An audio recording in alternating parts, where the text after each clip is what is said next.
Hello students, welcome to Acad Excel. मैं आपका आरआरजे sir और आज आपके लिए हम लेके आए हैं प्रारंभ सीरीज रे ऑप्टिक्स का लेक्चर नंबर 4। राइट। सो आज का हमारा कोट ऑफ द डे है knowledge grows when shared. Knowledge बांटने से बढ़ती है। जितना ज्यादा आप अपनी नॉलेज को बांटोगे उतनी ज्यादा वो गेन होगी, उतनी ज्यादा आपको जो उसकी अंडरस्टैंडिंग है वो बढ़ेगी। ठीक है। आज के हमारे लर्निंग ऑब्जेक्टिव्स होने वाले हैं understanding total internal reflection. Total internal reflection क्या होता है उसके बारे में पढ़ेंगे हम। ठीक है। इसके अलावा हम लेंसेज के बारे में पढ़ेंगे, image formation by lens, lens का पावर जो है वो कैसे कैलकुलेट करते हैं ये हम पढ़ेंगे। कॉम्बिनेशन ऑफ लेंस जो है उसकी क्या क्या कंडीशंस होती है ये सारी बातें हम आज पढ़ने वाले हैं। ठीक है। अब तक हमने पढ़ा कि रिफ्लेक्शन क्या होता है, रिफ्रैक्शन क्या होता है, ठीक है, रिफ्रैक्टिव इंडेक्स क्या होता है, रिफ्रैक्शन में क्या क्या केसेस होते हैं। ठीक है। इसी में आगे बढ़ते हुए हम बात करते हैं रिलेटिव रिफ्रैक्टिव इंडेक्स की। राइट। हमने लास्ट क्लास में एब्सोल्यूट रिफ्रैक्टिव इंडेक्स पढ़ा था बेटे। ठीक है, जिसको कि हम नॉर्मली रिफ्रैक्टिव इंडेक्स भी बोल देते हैं। एब्सोल्यूट रिफ्रैक्टिव इंडेक्स में तो हमने क्या बोला था कि absolute refractive index is ratio of speed of light in vacuum and speed of light in that medium। ठीक है, this is absolute refractive index. इसको हम NA से भी डिनोट कर सकते हैं। ठीक है। बट अगर मैं बात करूं रिलेटिव रिफ्रैक्टिव इंडेक्स की, मतलब कि अगर हमारी जो लाइट है वो वैक्यूम से नहीं आके वो किसी एक मीडियम से दूसरे मीडियम में ट्रेवल करे। राइट। सपोज जो हमारी लाइट है, लाइट मीडियम 1 से मीडियम 2 में ट्रेवल करती है। ठीक है। लाइट कुछ इस टाइप से हमारी ट्रेवल कर रही है मीडियम 1 से मीडियम 2 में, and speed of light in medium 1 is v1 and speed of light in medium 2 is v2। अगर मैं यहाँ पे refractive index of medium 2 with respect to medium 1, जिसको कि हम डिनोट करेंगे बेटे n21 से। ठीक है, क्या बोला बेटे मैंने, relative refractive index of medium 2 with respect to medium 1, it will be equal to refractive index of medium 2 divided by refractive index of medium 1। ठीक है। relative refractive index जो है वो with respect, हम रिस्पेक्ट में बात करेंगे, है ना, एक के रिस्पेक्ट में दूसरे का रिलेटिव रिफ्रैक्टिव इंडेक्स कितना है। ठीक है। यहाँ पे अगर मैं बात करूं बेटे किसी मीडियम में अगर स्पीड ऑफ लाइट है v1, ठीक है, इस v1 का मैं रिफ्रैक्टिव इंडेक्स की अगर बात करूं तो n1 इज इक्वल्स टू क्या c अपॉन v1 होगा, एंड इसी टाइप से n2 इज इक्वल्स टू क्या c अपॉन v2 होगा। राइट, यही होगा। अब अगर मैं n1 और n2 की वैल्यू इस इक्वेशन नंबर 1 में पुट करूं तो क्या होने वाला है बेटे, देखते हैं। n21 is equals to n2 upon n1, so c upon v2 divided by c upon v1। ठीक है, where c is speed of light in vacuum। Right. अगर हम इसको फर्दर सॉल्व करें तो it will equal to v1 upon v2। ठीक है। Refractive index of medium 2 with respect to medium 1 is v1 upon v2। ठीक है।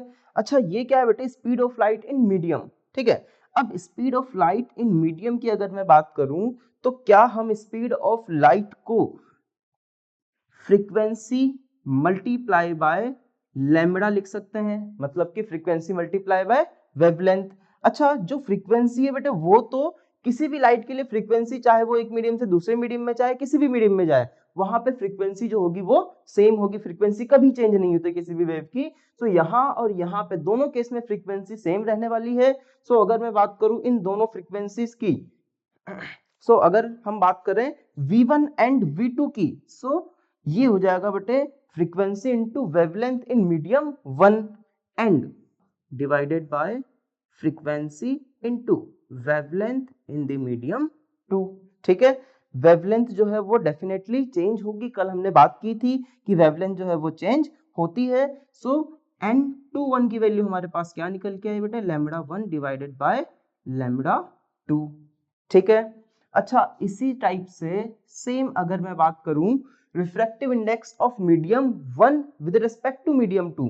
यहाँ पे हमने क्या बोला था बेटे, refractive index of medium 2 with respect to 1। अगर मैं बात करूं refractive index of medium 1 with respect to 2, तो ये क्या हो जाएगा बेटे, ये हो जाएगा n1 अपॉन n2। तो यहाँ पे जो n2 अपॉन n1 था वो n1 अपॉन n2 हो गया। बाकी सारी चीजें सेम होगी बेटा, n1 की वैल्यू सेम होगी, n2 की वैल्यू सेम होगी, बस क्या होगा, ये रिवर्स हो जाएगा। तो यहाँ पे लैम्डा 1 अपॉन लैम्डा 2 की जगह क्या आ जाएगा, लैम्डा 2 अपॉन लैम्डा 1। यहाँ पे v1 अपॉन v2 की जगह क्या आ जाएगा, v2 अपॉन v1। सो n12 की वैल्यू निकल के आई हमारे पास v2 डिवाइडेड बाय v1, और इसको हम लिख सकते हैं lambda 2 divided by lambda 1। Numerical में इनमें से कोई सा भी फॉर्मूला हमसे पूछा जा सकता है बेटे, किसी भी फॉर्मूले का यूज हमसे करवाया जा सकता है, तो ये फॉर्मूला अपने को मालूम होना चाहिए, राइट। चलिए, so next topic is total internal reflection. ठीक है, नाम से तो ये लग रहा होगा बेटे कि रिफ्लेक्शन है ना, ये कोई रिफ्लेक्शन का फॉर्मूला है या फिर ये कोई रिफ्लेक्शन का फिनोमिना है। बिल्कुल रिफ्लेक्शन ही है ये, बट यहाँ पे कुछ डिफरेंट है, कुछ चेंज है। ठीक है, क्या चेंज है देखते हैं बेटे। एक्चुअल में ये क्या होता है बेटे, ये रिफ्रैक्शन का ही एक पार्ट होता है। टोटल इंटरनल रिफ्लेक्शन का मतलब क्या हो रहा है बेटे, टोटल इंटरनल रिफ्लेक्शन मतलब कि जो भी लाइट है वो रिफ्लेक्ट हो गई, मतलब लाइट का पूरा रिफ्लेक्शन हो गया। लाइट का जो कुछ पार्ट था वो रिफ्रैक्ट नहीं होके टोटल पार्ट क्या हो गया, रिफ्लेक्ट हो गया। मतलब सपोज हमारे पास कोई भी एक मीडियम का इंटरफेस है, ठीक है, सपोज ये किसी एक मीडियम का इंटरफेस है, ठीक है, this is medium 1 and this is medium 2। ठीक है, टोटल इंटरनल रिफ्लेक्शन के लिए सबसे इंपॉर्टेंट बात क्या होगी बेटे, सबसे इंपॉर्टेंट बात ये होगी कि light must travel from denser medium to rare medium. So light अगर M2 से M1 में मूव करेगी, so M2 must be denser medium and M1 must be rare medium. ठीक है, सो टोटल इंटरनल रिफ्लेक्शन के लिए केस क्या होना चाहिए कि डेंसर से रेयर में लाइट जो है वो ट्रेवल करनी चाहिए। अब समझते हैं बेटा टोटल इंटरनल रिफ्लेक्शन क्या है। ठीक है, देखो बेटा, सपोज कोई लाइट रे किसी भी एक एंगल आई पे इस मीडियम के इंटरफेस पे फॉल हुई। ठीक है, सो जब लाइट डेंसर से रेयर में मूव करेगी तो क्या ये अपने एक्चुअल पाथ से डेविएट होके away from the normal move करेगी? बिल्कुल, ये away from the normal move करेगी। ठीक है, अच्छा अगर मैं एंगल ऑफ इंसिडेंस को थोड़ा और बढ़ाऊं तो क्या जो एंगल ऑफ रिफ्रैक्शन है वो भी थोड़ा बढ़ेगा बेटे। ठीक है, सो अगर मैं एंगल ऑफ इंसिडेंस को इंक्रीज करता हूं सो लाइट जो है वो और ज्यादा अवे फ्रॉम द नॉर्मल जाएगी और ज्यादा इस नॉर्मल से दूर चले जाएगी। तो एक कंडीशन ऐसी आ गई बेटे, इस इंसिडेंट रे को मैंने बढ़ाया बढ़ाया बढ़ाया और कहां तक बढ़ाया, हमने उसको इतना बढ़ा दिया, कितना बढ़ा दिया, इतना बढ़ा दिया कि जो हमारी लाइट रे है, कौन सी light ray, refracted light ray, जो दूसरे मीडियम में जा रही थी, वो वाली लाइट रे जो थी उसने क्या किया बेटे, उसने जो हमारा नॉर्मल था उससे बना लिया एंगल 90 डिग्री। मतलब कि एंगल ऑफ रिफ्लेक्शन जो है उसकी वैल्यू हो गई बेटे 90 डिग्री। ठीक है, सो इस केस में जो हमारा एंगल ऑफ इंसिडेंस है, इस एंगल ऑफ इंसिडेंस को हम बोल देते हैं बेटे क्रिटिकल एंगल। क्या बोल देते हैं? Critical angle. Theta C is critical angle.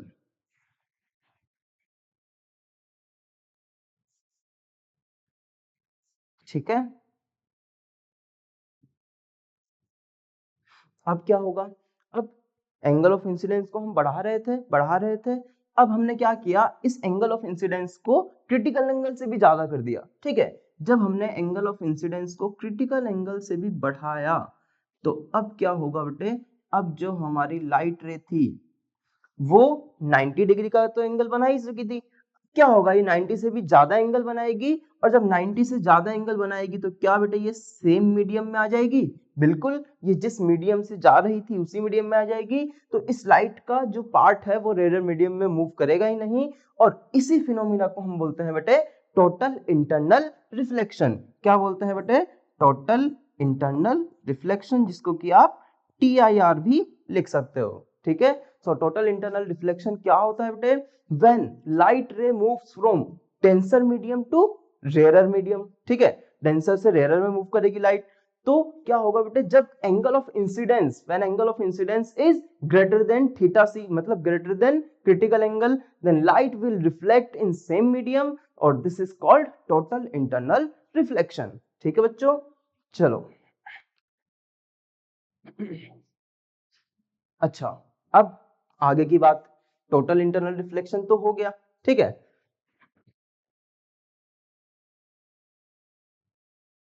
Total internal reflection जब हुआ तो अगर मैं इसको कंडीशन 1 बोलूं, condition A, this is condition B and this is condition C. So अगर मैं बी की बात करूं तो यहाँ पे जो एंगल है, एंगल ऑफ इंसिडेंस थीटा सी है ना। इन कंडीशन बी अगर मैं देखूं, सो एंगल ऑफ इंसिडेंस क्या है बेटे? थीटा सी। ठीक है, अच्छा इस टाइम पे एंगल ऑफ रिफ्रैक्शन कितना है? It is 90 degree. ठीक है, तो अगर मैं इस पॉइंट पे अगर स्नेल्स लॉ लगाऊं, अगर यहाँ पे मैं स्नेल्स लॉ लगाऊं, सेकेंड लॉ ऑफ रिफ्रैक्शन, तो क्या मैं ऐसा लिख सकता हूं बेटे? डेंसर मीडियम की refractive index, suppose this is mu D and suppose this is mu R, refractive index of denser medium, refractive index of rare medium. ठीक है, सो अगर मैं यहाँ पे स्नेल्स लॉ लगाऊं तो क्या ऐसा लिख सकता हूँ बेटे? Mu D into sine, sine I मतलब कि sine theta C, sine theta सी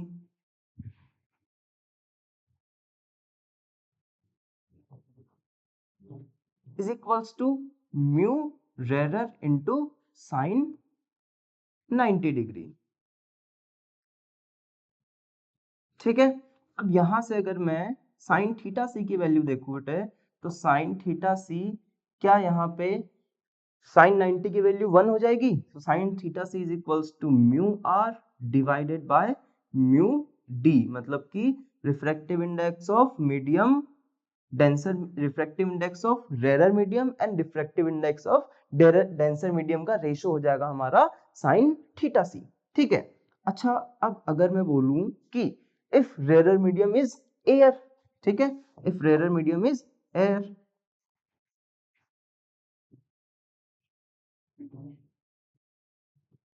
तो एयर के लिए हमने कल बात की थी बेटे कि एयर के लिए जो रिफ्रैक्टिव इंडेक्स होता है वो कितना होता है बेटे?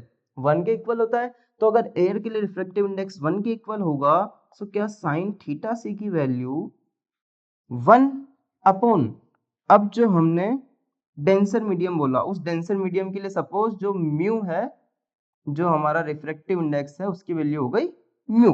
ठीक है, तो साइन थीटा सी की वैल्यू क्या आ गई बेटे?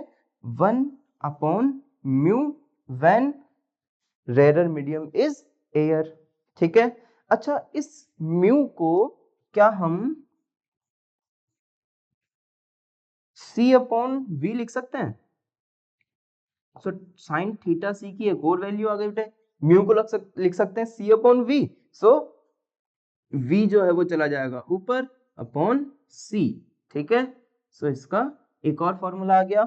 इस फॉर्मूले को हम लर्न कर सकते हैं, बाकी सारे फॉर्मूले हम इन्हीं से डिराइव कर सकते हैं। ठीक है बेटे, so this is all about TIR, total internal reflection. ठीक है, नेक्स्ट क्वेश्चन है एक, the image formed by total internal reflection are much brighter than those formed by mirror और lenses, मतलब कि मिरर और लेंस में जो इमेज फॉर्म होती है उससे ब्राइट इमेज बनती है किसमें? टोटल इंटरनल रिफ्लेक्शन में। अच्छा इसका रीजन क्या लिखा हुआ है? There is no loss of intensity in total internal reflection. अच्छा हमने अभी बात की कि मैक्सिमम पूरी की पूरी लाइट रे जो है वो सेम मीडियम में रिफ्लेक्ट हो रही है। ठीक है, और जब पूरी लाइट रे सेम मीडियम में ही आ रही है तो क्या वहां किसी लाइट रे का लॉस हुआ? क्या वहां किसी एनर्जी का लॉस हुआ? तो इसका आंसर है no.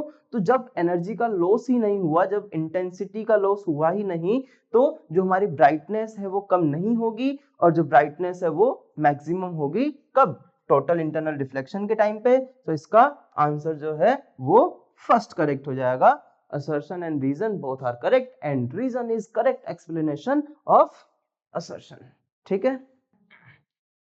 Yes. So next question is, in total internal reflection when the angle of incidence is equals to critical angle for the pair of medium in contact, what will be angle of refraction? मतलब अगर मुझे angle of incidence जो है वो critical angle के equal दिया हुआ है तो एंगल ऑफ रिफ्रैक्शन क्या होगा? अभी अभी हमने पढ़ा बेटे कि एंगल ऑफ रिफ्रैक्शन जो है वो 90 होगा if angle of incidence is equals to critical angle. ठीक है? Next, relation between critical angle of water and glass is, मतलब कि अगर हम वाटर से किसी लाइट रे को एयर में भेजें, ठीक है, और ग्लास से अगर हम एयर में भेजें, ठीक है, तो किसके लिए क्रिटिकल एंगल ज्यादा होगा? चलो समझते हैं. देखो, suppose this is water medium and this is air. ठीक है, this is glass and this is again air. ठीक है. अच्छा बेटे, वाटर और ग्लास में से किसका रिफ्रैक्टिव इंडेक्स ज्यादा होगा? तो इसका आंसर है ग्लास का रिफ्रैक्टिव इंडेक्स ज्यादा होगा. ठीक है. So n glass refractive index of glass is greater than refractive index of water. ठीक है. अब यहाँ पे होगा क्या बेटे?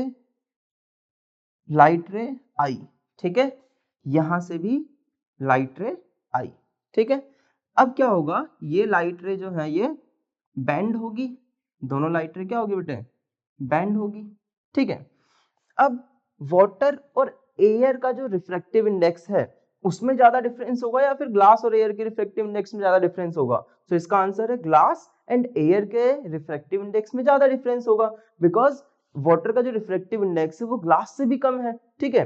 सो अगर सपोज ग्लास का जो रिफ्रैक्टिव इंडेक्स है वो है 5, सो ग्लास और एयर के रिफ्रैक्टिव इंडेक्स का डिफरेंस ज्यादा होगा या फिर वाटर और एयर के रिफ्रैक्टिव इंडेक्स का डिफरेंस ज्यादा होगा? तो इसका आंसर है ग्लास एंड एयर के रिफ्रैक्टिव इंडेक्स का जो डिफरेंस है वो ज्यादा होगा. मतलब जब ग्लास से लाइट रे एयर में मूव करेगी तब वो अवे फ्रॉम द नॉर्मल जो शिफ्ट होगी वो ज्यादा होगी. सो ग्लास से जब लाइट रे एयर में मूव करेगी और जब वाटर से लाइट रे एयर में मूव करेगी तो ज्यादा बेंडिंग कब होगी बेटे? ज्यादा बेंडिंग होगी जब ग्लास टू एयर में मूव करेगी, क्योंकि इनका रिफ्रैक्टिव इंडेक्स का डिफरेंस ज्यादा है. इसमें वेलोसिटी जो है वो इसके रिस्पेक्ट में बहुत कम है, बट वाटर में जो वेलोसिटी है वो एयर के से जो वेलोसिटी के कंपेयर में ग्लास से थोड़ी कम है. ठीक है. सो यहाँ पे जो बेंडिंग होगी वो इस ग्लास के रिस्पेक्ट में थोड़ी सी कम होगी. ठीक है. सो यहाँ पे बेंडिंग कुछ इस टाइप से हुई. अब मैं इंसिडेंट रे को बढ़ाऊंगा तो इसमें ज्यादा जल्दी 90 डिग्री होगा एंगल या फिर इसमें? तो इसका आंसर है इसमें, क्योंकि ये ज्यादा बेंड कर रहा है लाइट को. जब ग्लास से एयर में मूव कर रही है लाइट तो ज्यादा बेंडिंग हो रही है, और जब वाटर से एयर में मूव कर रही है तो इसके रेस्पेक्ट में बेंडिंग थोड़ी कम हो रही है. सो यहाँ पे जो आंसर है वो हो जाएगा बेटे वाटर का क्रिटिकल एंगल ज्यादा होगा ग्लास से. क्यों? बिकॉज इसमें लाइट ज्यादा बेंड हो रही है, सो इसमें 90 डिग्री जो रिफ्रैक्शन एंगल है वो जल्दी बन जाएगा, और इसमें जो 90 डिग्री रिफ्रैक्शन एंगल है वो थोड़ा लेट बनेगा. ठीक है. Next, critical angle for total internal reflection from medium to vacuum is 45 degree. So यहाँ पे बेटा मुझे क्रिटिकल एंगल दिया हुआ है कितना? 45 डिग्री. ठीक है. वैक्यूम में जा रही है लाइट रे, है ना. Then velocity of light in the medium will be, velocity of light जो है वो कितनी होगी इन मीडियम? ठीक है. चलो कैलकुलेट करते हैं. देखिए फॉर्मूला क्या लगाएंगे बेटे? फॉर्मूला जो अभी अभी हमने पढ़ा, sine theta C is equals to v divided by c. यहाँ पे साइन थीटा सी की वैल्यू मुझे गिवन है, v की वैल्यू मुझे कैलकुलेट करनी है एंड c की वैल्यू मुझे अगेन गिवन है. सो v की वैल्यू जो है वो कितनी हो जाएगी बेटे? v will be c into sine theta C, c into sine theta C. So c की वैल्यू होती है बेटे 3 into 10 power 8 and sine theta C means sine 45 degree.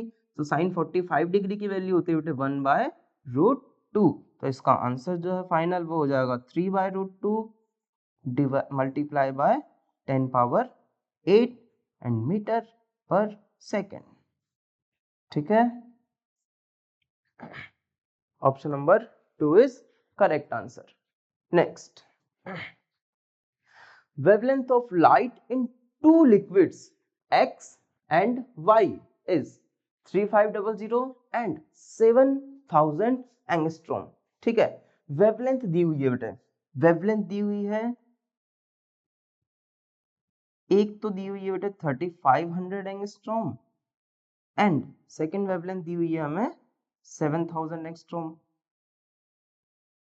ठीक है, अब अगर मैं बात करूं इन दोनों में से कौन सा रेयरर मीडियम है एंड कौन सा मीडियम डेंसर है, इसका पता किससे लगेगा बेटे, इसका पता लगेगा मुझे स्पीड से। जिसमें स्पीड ऑफ लाइट ज्यादा होगी वो रेयरर मीडियम होगा एंड जिसमें स्पीड ऑफ लाइट कम होगी वो डेंसर मीडियम होगा। स्पीड ऑफ लाइट जो है वो डिपेंड करती है किस पे, वेवलेंथ पे। मतलब कि अगर वेवलेंथ ज्यादा है तो स्पीड ऑफ लाइट ज्यादा है, और अगर स्पीड ऑफ लाइट ज्यादा है इसका मतलब वो कौन सा मीडियम है बेटे, रेयरर मीडियम। रेयरर मीडियम में जो वेवलेंथ है वो 7000 है एंड जो डेंसर मीडियम का वेवलेंथ है वो है 3500 एंगस्ट्रॉम। ठीक है, क्रिटिकल एंगल हमें पूछा है कि क्रिटिकल एंगल की वैल्यू कितनी होगी। ठीक है, चलिए, अभी हमने फॉर्मूला पढ़ा था कि sine theta C is equals to, formula क्या था बेटे कि refractive index of critical sin theta c equal to refractive index of denser medium, sorry refractive index of rarer medium divided by refractive index of denser medium। ठीक है, और इसको हमने further अगर आगे सॉल्व किया था तो क्या आया था बेटा, velocity of denser medium divided by velocity of rare medium. और वेलोसिटी जो है डेंसर और रेयर की उसका रेशियो किसके इक्वल आया था, wavelength of denser medium divided bye wavelength of rarer medium. So wavelength of denser medium is 3500 and wavelength of rarer medium is 7000 angstrom. So 3500 divided by 7000। ठीक है, तो इसकी वैल्यू जो है वो क्या आ गई बेटे, sine theta C is equals to 1/2। तो अगर मैं इसको फर्दर सॉल्व करूं तो थीटा सी की वैल्यू क्या आ जाएगी बेटे, थीटा सी की वैल्यू आ जाएगी हमारे पास 30 degree.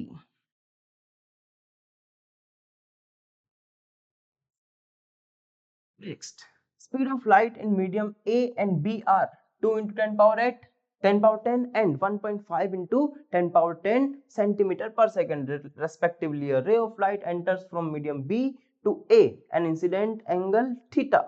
If the ray suffers total internal reflection, then theta के लिए जो हमें रिलेशन है वो फाइंड आउट करना है बेटे कि थीटा की वैल्यू क्या इसके इक्वल होगी या फिर इससे ज्यादा होगी, ये सारी बातें देखते हैं। ठीक है, चलो, तो टोटल इंटरनल रिफ्लेक्शन के लिए सबसे पहली बात कि जो थीटा है वो जो क्रिटिकल एंगल है उससे ज्यादा होना चाहिए। ठीक है, तो क्रिटिकल एंगल की वैल्यू अगर मैं निकालूं तो क्रिटिकल एंगल से उसकी वैल्यू ज्यादा होना चाहिए, बस यही फाइंड आउट करना है। चलिए देखते हैं क्या स्पीड ऑफ लाइट दी हुई थी बेटे अपने को, 2 into 10 power 10 centimeter per second and 1.5 into 10 power 10 centimetre पर सेकेंड। ठीक है, अब अगर मैं बात करूं, अच्छा यहाँ पे टोटल इंटरनल रिफ्लेक्शन के लिए लाइट कौन से मीडियम से कौन से मीडियम में जानी चाहिए। Suppose v1 is speed of light of medium 1 and v2 is speed of light of medium 2। अगर यहाँ पे टोटल इंटरनल रिफ्लेक्शन होगा तो लाइट डेंसर से रेयर में मूव करनी चाहिए, तो डेंसर से रेयर में मूव करने के लिए लाइट को v2 से मीडियम 2 से मीडियम 1 में जाना पड़ेगा। ठीक है, मीडियम 2 से मीडियम 1 में लाइट रह जाएगी, तो इस वजह से हमारे पास जो साइन थीटा सी की वैल्यू है वो क्या आ जाएगी हमारे पास, v2 divided bye v1, where v2 कौन से मीडियम की स्पीड है बेटे, डेंसर की या रेयर की। v2 स्पीड है हमारे डेंसर मीडियम की और v1 है रेयर मीडियम की। तो अगर इसको मैं फर्दर सॉल्व करूं तो क्या आ जाएगा, 1.5 into 10 power 10 divided by 2 into 10⁻10, ठीक है। और अगर हम इसको आगे और सॉल्व करें तो sine theta C will be 3/4। तो अगर मैं थीटा सी की वैल्यू देखूं तो थीटा सी कितना हो जाएगा बेटे, साइन इनवर्स 3/4। तो ये तो हमारे पास थीटा सी की वैल्यू आई। अगर टोटल इंटरनल रिफ्लेक्शन होगा so angle of incidence must be greater than critical angle. So जो क्रिटिकल एंगल है उससे हमारा एंगल ऑफ इंसिडेंस ज्यादा होना चाहिए। सो I is greater than theta C. सो हमारा जो आंसर है option number 3 is correct answer. Option number 3 is correct answer. Next, applications of TIR, applications of total internal reflection। so total internal reflection को हम कहाँ देख सकते हैं या फिर कहाँ अप्लाई कर सकते हैं, ठीक है। so इसको हम कहाँ नेचर में देखते हैं, इसकी बात हम आगे करेंगे। अभी देखते हैं कि इसको हम किस टाइप की क्वेश्चंस में अप्लाई कर सकते हैं, ठीक है। तो एक क्वेश्चन लिखते हैं, सपोज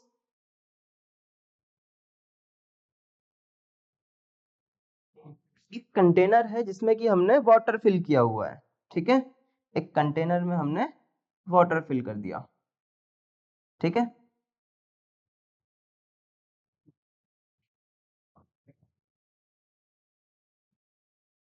सपोज इस कंटेनर की हाइट जो है वो हाइट है h, ठीक है।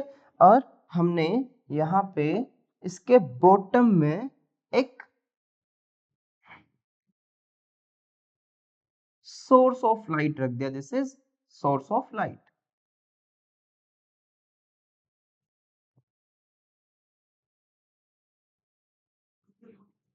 ठीक है, ठीक है। और सपोज ये पॉइंट सोर्स है ना,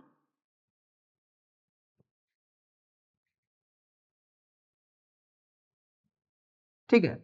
सो जब ये पॉइंट सोर्स है तो हमसे पूछा है कि जब लाइट रे यहां से बाहर आएगी तो यहाँ पे इस सरफेस पे वो कितने एरिया से बाहर आ सकती है, ठीक है। मतलब कि कितना एरिया कवर करेगी लाइट रे बाहर आने के लिए, ठीक है।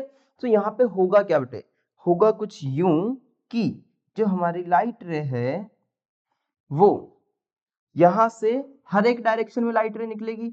लाइट रे यहां भी जाएगी, ठीक है। लाइट रे यहां भी जाएगी, लाइट रे यहां भी जाएगी और लाइट रे यहां भी जाएगी, ठीक है। और सेम इधर भी लाइट रे बहुत सारी डायरेक्शन में जाएगी। बट क्या यहाँ पे जैसे जैसे लाइट रे इधर की साइड मूव कर रही है तो क्या एंगल ऑफ इंसिडेंस की वैल्यू हमारे पास इंक्रीज हो रही है, ठीक है। अच्छा, एंगल ऑफ इंसिडेंस इंक्रीज होते होते इस पॉइंट पे वो पहुंच गया बेटे हमारा क्रिटिकल एंगल पे, ठीक है। थीटा सी पे पहुंच गया और यहां से जो लाइट रिफ्लेक्ट होगी वो 90 डिग्री पे होगी और सेम यहां भी जो हमारा एंगल ऑफ इंसिडेंस है बेटे वो हो गया थीटा सी। सो इस पॉइंट से भी लाइट रे 90 डिग्री का एंगल बनाएगी और इसके बाद वाली जो लाइट रे है वो टोटल इंटरनली रिफ्लेक्ट हो जाएगी, ठीक है। यहां तक की बात क्लियर हुई। तो मुझे क्या फाइंड आउट करना है बेटे, मुझे ये जो ये जो सर्कल बना इस सर्कल का एरिया मुझे फाइंड आउट करना है और सर्कल का एरिया होता है बेटे पाई आर स्क्वायर। सो मुझे इस सर्कल की जो रेडियस होगी वो रेडियस फाइंड आउट करनी होगी, ठीक है। Suppose radius of circle is R, so we have to find out this R, ठीक है। अब इस आर को फाइंड आउट करने के लिए क्या मैं अगर एक ट्राइंगल बनाऊं, कौन सा ट्राइंगल, ट्राइंगल कुछ इस टाइप से, ये देखिए suppose this is O A and B, ठीक है। Triangle O A and B, triangle O A B में अगर मैं देखूं बेटे मुझे कैलकुलेट क्या करना है, मुझे कैलकुलेट करना है ये आर, तो क्या ये वाली डिस्टेंस भी आर ही होगी, बिल्कुल ये आर होगी। अच्छा, ये वाली जो हाइट है क्या ये एच के इक्वल है बेटे, बिल्कुल ये एच के इक्वल है। सो अगर मैं theta C is equals to O A B है बेटे, इस ट्राइंगल में मुझे एक एंगल दिया हुआ है थीटा सी, ठीक है। ये वाली डिस्टेंस है आर और ये वाली डिस्टेंस है एच। अच्छा, अगर मैं इस पॉइंट पे स्नेल्स लॉ लगाऊं तो क्या मेरे मेरे जो इक्वेशन है उसमें साइन थीटा सी आएगा, ठीक है। तो मैं इस वाले ट्राइंगल में भी क्या करता हूँ बेटे, इस वाले ट्राइंगल में भी मैं लिखता हूँ साइन थीटा सी की वैल्यू, ठीक है। सो साइन थीटा सी क्या होता है बेटे, साइन थीटा होता है perpendicular upon hypotenuse. So perpendicular क्या है बेटे, यहाँ पे परपेंडिकुलर है आर, और अगर मैं बात करूं हाइपोटेनस, तो हाइपोटेनस क्या हो जाएगा बेटे, root R square plus H square, Pythagoras theorem से, ठीक है। सो इसकी वैल्यू हो जाएगी बेटे root R square plus H square, this is equation number 1। एक बात तो हमने ये लिखी। अच्छा, अगर मैं स्नेल्स लॉ लगाऊं कहां पे, इस सरफेस पे, अगर मैं स्नेल्स लॉ की बात करूं, सो स्नेल्स लॉ क्या बोलेगा बेटा मुझे, स्नेल्स लॉ बोलता है कि sine theta C is equals to 1 upon mu, sine theta C critical angle, 1 upon mu, और म्यू क्या है बेटे, म्यू है इस मीडियम की रिफ्रैक्टिव इंडेक्स। सो क्या यहाँ पे दूसरा मीडियम एयर है, यहाँ पे बाहर कौन सा मीडियम बेटे, यहाँ पे बाहर है हमारा एयर मीडियम। सो लाइट जो है वो वाटर से एयर में मूव कर रही है, एंड सपोज वाटर की जो डेंसिटी है वो म्यू है, ठीक है। सो साइन थीटा सी की वैल्यू क्या आ गई बेटे, 1 upon mu, this is equation number 2। And by comparing equation 1 and 2 हम क्या लिख सकते हैं बेटे,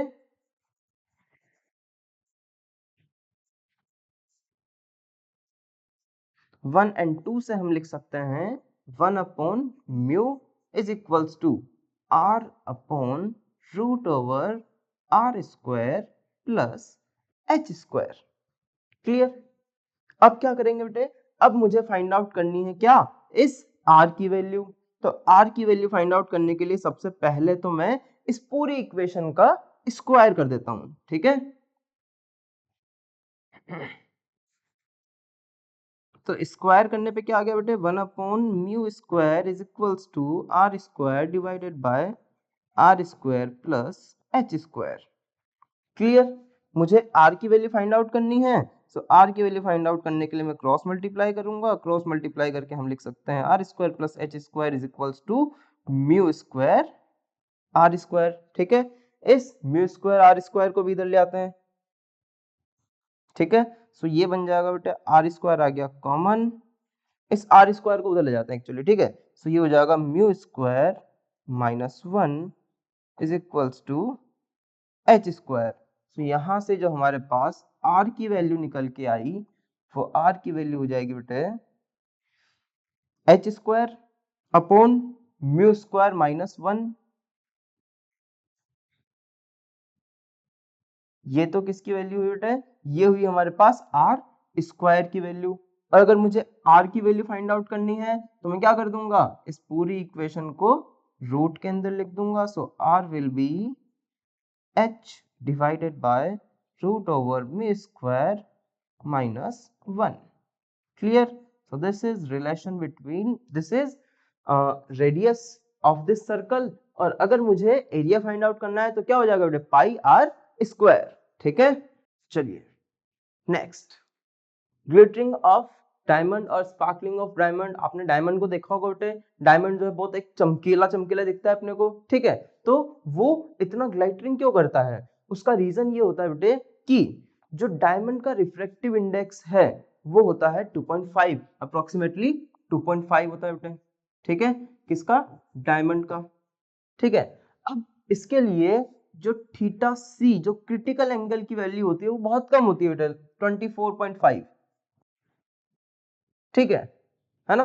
तो जब लाइट रे किसी भी डायमंड के अंदर जाएगी तो जो एंगल ऑफ इंसिडेंस होगा वो इस क्रिटिकल एंगल से बहुत ज्यादा होगा, ठीक है। और जब angle of incidence critical angle से बहुत ज्यादा हुआ तो लाइट उसी के अंदर रिफ्लेक्ट हो जाएगी, अगेन वो दूसरी सरफेस पे जाएगी और दूसरी सरफेस पे अगेन वही सेम बात, तो बार बार वो जो लाइट रे है वो रिफ्लेक्ट करती रहेगी। इस वजह से जो डायमंड है वो अपने को इतना चमकीला दिखता है, ठीक है। नेक्स्ट, ऑप्टिकल फाइबर, जो अभी जो कम्युनिकेशंस वगैरह के लिए, डेटा ट्रांसफर के लिए आजकल जो हम यूज करते हैं वो किसका यूज करते हैं बेटा, ऑप्टिकल फाइबर का। ऑप्टिकल फाइबर में बेसिकली क्या होता है, ऑप्टिकल फाइबर में दो लेयर होती है बेटे, ठीक है।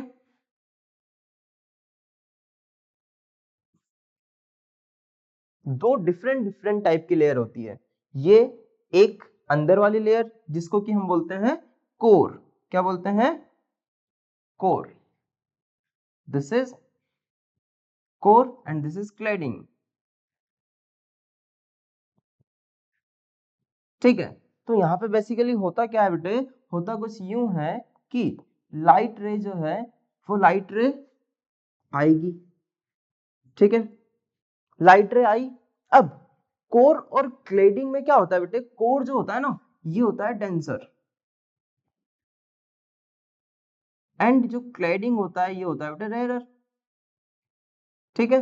अब जब लाइट रे यहाँ पे आई तो अगर जो एंगल ऑफ इंसिडेंस है वो ग्रेटर देन थीटा सी अगर हुआ तो लाइट रे क्या होगी बेटे, लाइट रे सेम इसी मीडियम में रिफ्लेक्ट हो जाएगी। अगेन अगर वही केस हो रहा है तो लाइट रे जो है वो बार बार इसी के अंदर रिफ्लेक्ट होती जाएगी, और इसी फिनोमिना को हम यूज करते हैं बेटे ऑप्टिकल फाइबर में, ठीक है।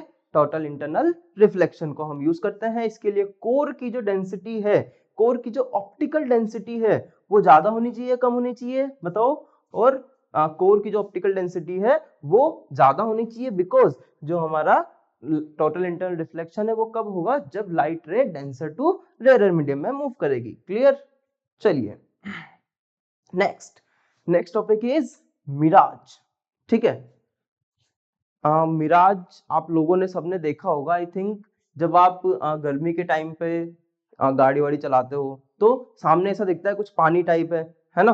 तो वो जो पानी पानी दिखता है ना बेटे, जब आप वहां तक पहुंचोगे तो आपको ऐसा लगेगा कि अब वहां पे बहुत दूर जाके वापस से पानी भरा हुआ है, ठीक है। तो वो एक्चुअल में कुछ नहीं होता बेटे, वो मिराज होता है। और मिराज बेसिकली बनता कैसे है, मिराज टोटल इंटरनल रिफ्लेक्शन से बनता है। अब क्या होता है कैसे बनता है उसकी बात करते हैं, चलिए। सबसे पहले तो मिराज कब बनेगा बेटे, समर के टाइम पे, ठीक है। समर के टाइम पे क्या होगा, सपोज हमारे पास एक ट्री है, ट्री,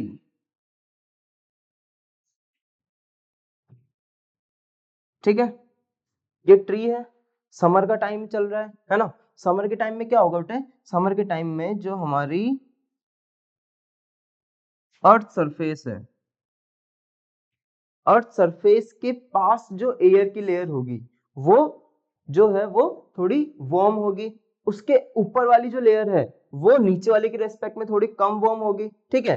बिकॉज इस सरफेस का जो टेम्परेचर है वो बहुत ज्यादा होता है। सरफेस का टेम्परेचर ज्यादा होने की वजह से इसके जस्ट ऊपर वाली जो लेयर होगी, यहाँ वाली जो लेयर होगी, ये वाली लेयर जो होगी, ये इसकी डेंसिटी डिक्रीज हो जाएगी, बिकॉज इसका टेम्परेचर जो है वो इंक्रीज हो जाएगा।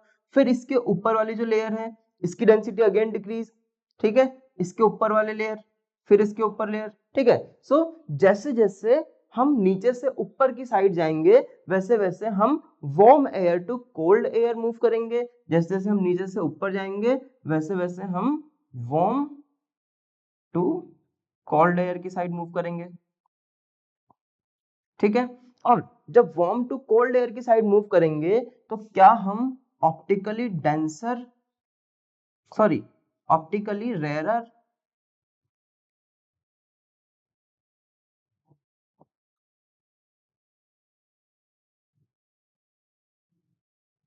टू डेंसर की साइड मूव करेंगे,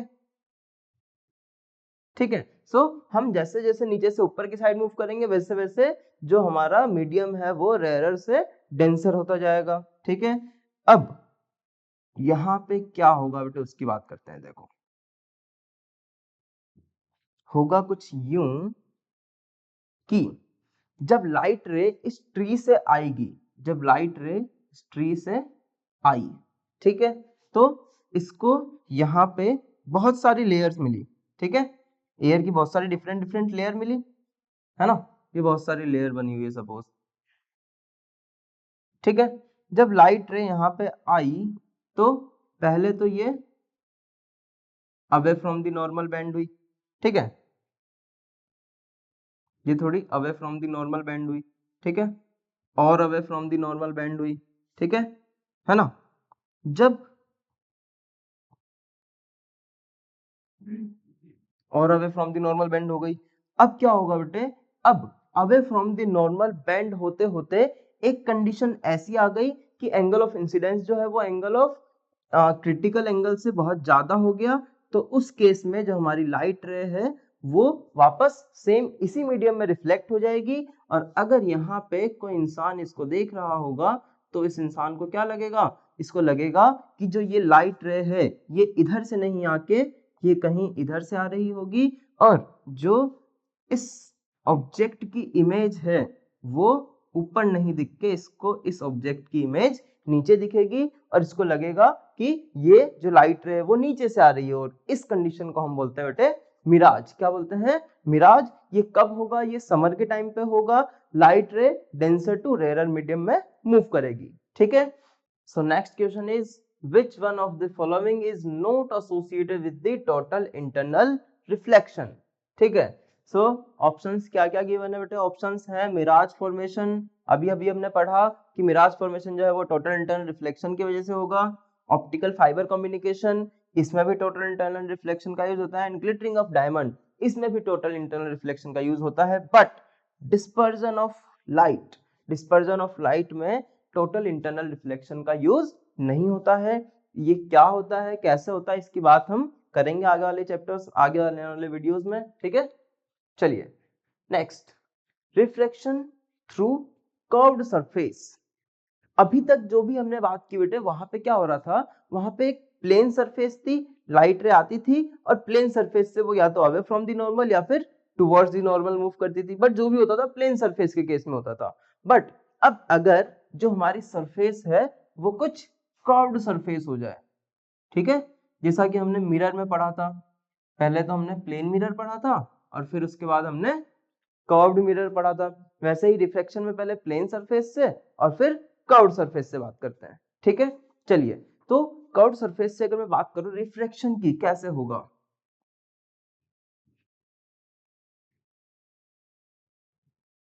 देखिए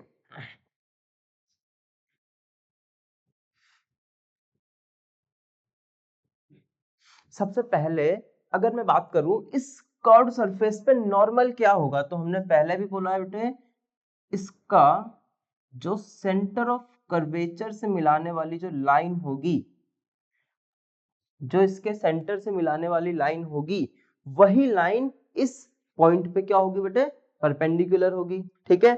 अब सपोज ये है हमारा glass medium and this is air medium. ठीक है। एंड हमने कोई एक ऑब्जेक्ट रखा हुआ है इस पॉइंट पे, राइट। अब इस पॉइंट से लाइट रे जाएगी, है ना, इस पॉइंट से लाइट रे गई, लाइट रे गई। अब जब इस पॉइंट से लाइट रे गई तो इसको एक्चुअल में तो जाना था बेटे कहां पे, इस पाथ पे, एक्चुअल में इसको इधर जाना था। बट यहाँ पे एक मीडियम चेंज होने की वजह से, रेयर टू डेंसर मीडियम होने की वजह से जो लाइट रे है वो टुवर्ड्स द नॉर्मल बेंड हो जाएगी।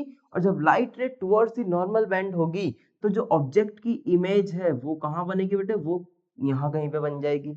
ठीक है। This is object, this is image. ठीक है।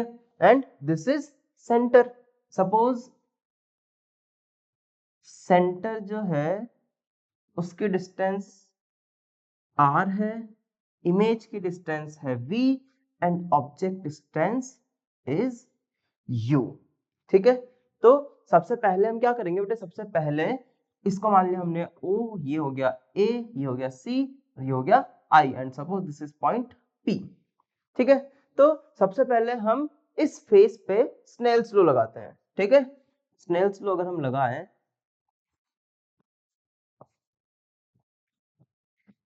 स्नेल्स लॉ से क्या होगा बेटे, अकॉर्डिंग टू स्नेल्स लॉ अगर सपोज इस मीडियम की डेंसिटी है,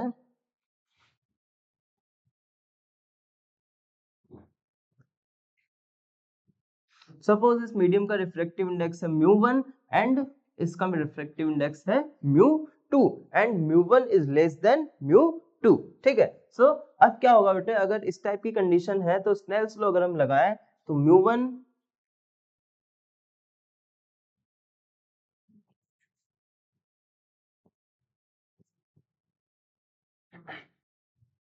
Yes, suppose this angle is theta 1 and angle of refraction is theta 2. This is alpha, this is beta and suppose this is gamma. ठीक है. सो अगर मैं Snell's law लगाऊं तो क्या हो जाएगा बेटा, mu 1 sine theta 1 is equals to mu 2 sine theta 2. ठीक है. अच्छा, अब अगर मैं बोलूं कि यहाँ पे थीटा 1 और थीटा 2 जो है ये बहुत स्मॉल एंगल है बेटे, छोटे छोटे एंगल्स हैं, तो जब स्मॉल एंगल होता है तो हम जो साइन थीटा है उसकी वैल्यू क्या लिख देते हैं बेटे, थीटा के इक्वल लिख देते हैं. तो हमारे पास जो म्यू 1 इंटू साइन थीटा है इसकी जगह क्या आ गया, theta 1 is equals to mu 2 sine theta, sorry mu 2 into theta 2. ठीक है. अब अगर इसको हम दे देते हैं इक्वेशन नंबर 1. ठीक है. अब मैं बात करूं ट्राइंगल ओ सी ए. ठीक है, ट्राइंगल ओ ए सी.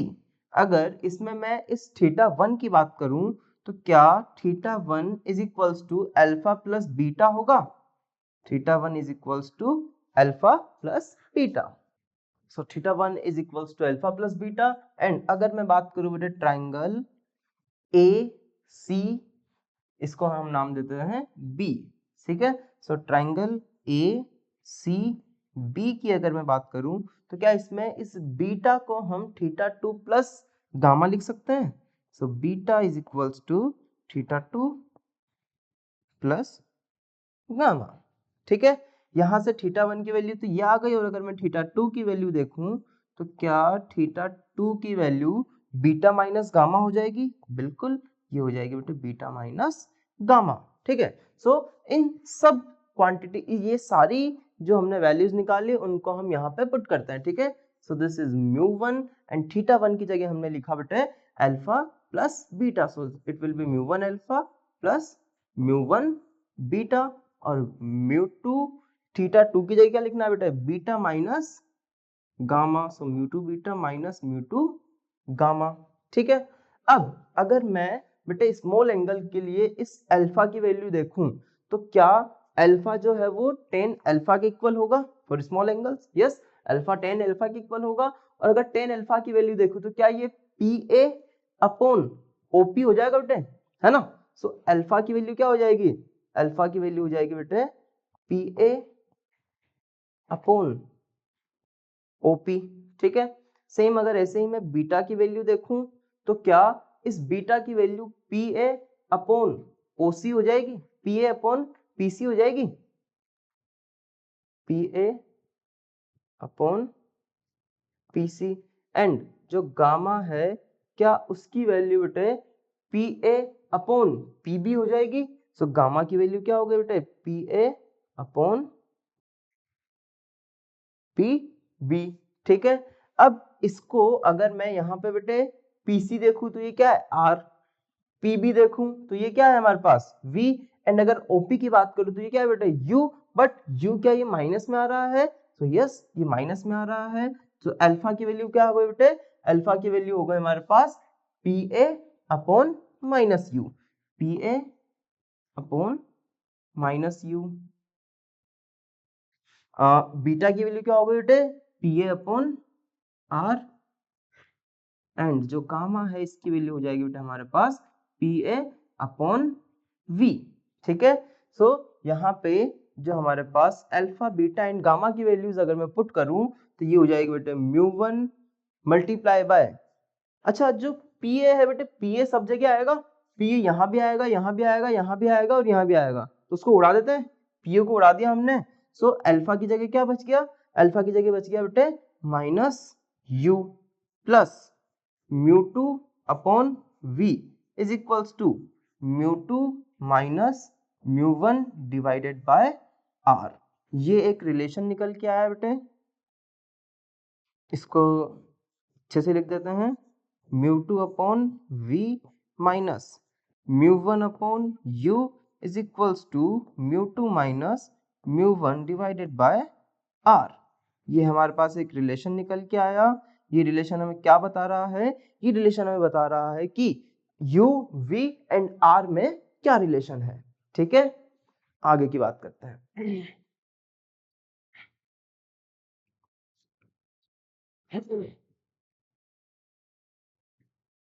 अच्छा, जो रिलेशन निकल के आया वो क्या आएगा बेटा? ये रिलेशन आया। अब अगर मैं बात करूं कि किसी भी स्फेरिकल सरफेस के लिए, किसी भी कर्व सरफेस के लिए फोकस क्या होगा? ठीक है, focus for the curve surface.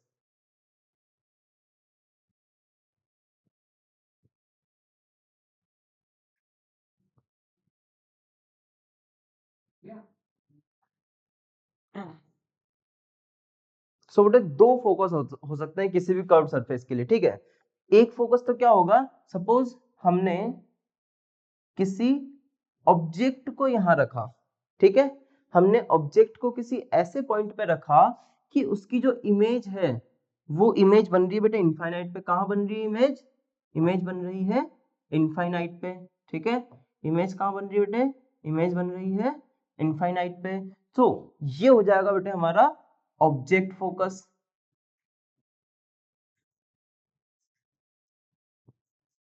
ठीक है, ये हो गया हमारा object focus. Suppose this is F1। ठीक है, अच्छा दूसरा फोकस कौन सा?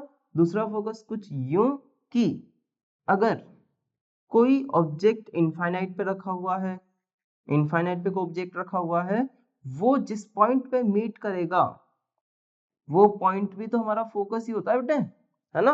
और इसको हम बोल देते हैं इमेज फोकस।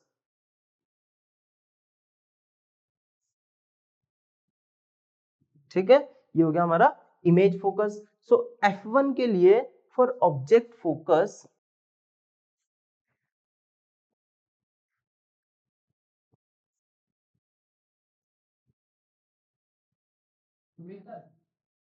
क्या यहाँ पे u की वैल्यू, क्या ये जो u है वो f है? Yes, u is f। अच्छा, क्या v की वैल्यू जो है वो इनफाइनाइट है बेटे? Yes, v is infinite. So अगर मैं अभी जस्ट जो हमने फॉर्मूला डिराइव किया mu two upon v, so mu two upon infinite minus mu one upon f, mu two upon infinite minus mu one upon f is equals to क्या हो गया बेटे? Mu two minus mu one divided by r। ठीक है, और यहाँ पे f1 हो जाएगा। अच्छा, जो f1 है क्या है? माइनस का बेटे, है ना? लेफ्ट साइड में है, तो ये क्या हो जाएगा हमारा? Mu one upon f1 is equals to mu two minus mu one divided by r। ठीक है, तो यहाँ से जो f1 की वैल्यू हमारे पास निकल के आई, ये f1 की वैल्यू क्या हो गई? ये f1 की वैल्यू हो गई बेटा हमारे पास mu one upon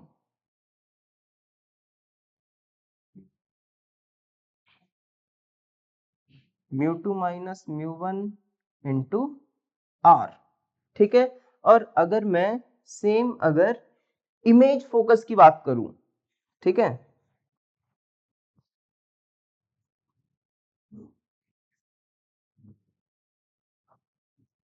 image focus की अगर मैं बात करूं, सो F2 की वैल्यू क्या हो जाएगी बेटे? F2 हो जाएगी mu two R divided by mu two minus mu one. ठीक है बच्चों। अच्छा, अगर इन दोनों फोकस का अगर मैं रेशो देखूं,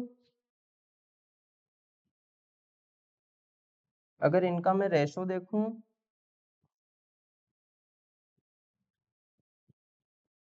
सो रेशो में क्या बेटे? Mu two minus mu one, mu two minus mu one and R जो है, mu two minus mu one and R जो है वो सेम है दोनों में। सो F1 अपॉन F2 की वैल्यू है ये क्या हो जाएगी?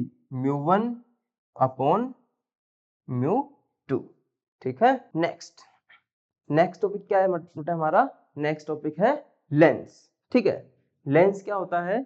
लेंस जो हम और आप ये जो स्पेक्स में यूज करते हैं ना, ये लेंस होते हैं। ठीक है, इसके अलावा कॉन्टेक्ट लेंसेज होते हैं हमारे पास, इसके अलावा जैसे हमारे कैमराज में जो होते हैं वो लेंस होते हैं, ठीक है। सो लेंस बेसिकली होता क्या है बेटे, लेंस होता है एक ट्रांसपेरेंट मीडियम, एक पीस ऑफ ट्रांसपेरेंट मीडियम जिसकी एटलीस्ट एक सरफेस जो है वो कर्व्ड होनी चाहिए, ठीक है। एटलीस्ट एक कर्व्ड सरफेस, सपोज ये इसमें एक सरफेस कर्व्ड है दूसरी प्लेन है, तो ये एक टाइप का लेंस हो गया, ठीक है। सपोज कुछ इस टाइप से, ये भी एक लेंस हो गया बेटे, इसको हम बोल देते हैं प्लेनो कॉन्वेक्स लेंस, इसको बोल देते हैं प्लेनो कॉनकेव लेंस, ठीक है। अच्छा, इसके अलावा दोनों सरफेस भी कर्व्ड हो सकती है कुछ इस टाइप से, ठीक है। अच्छा, कुछ ऐसा भी हो सकता है लेंस, ठीक है। अच्छा, कुछ इस टाइप से भी लेंस हो सकता है ना।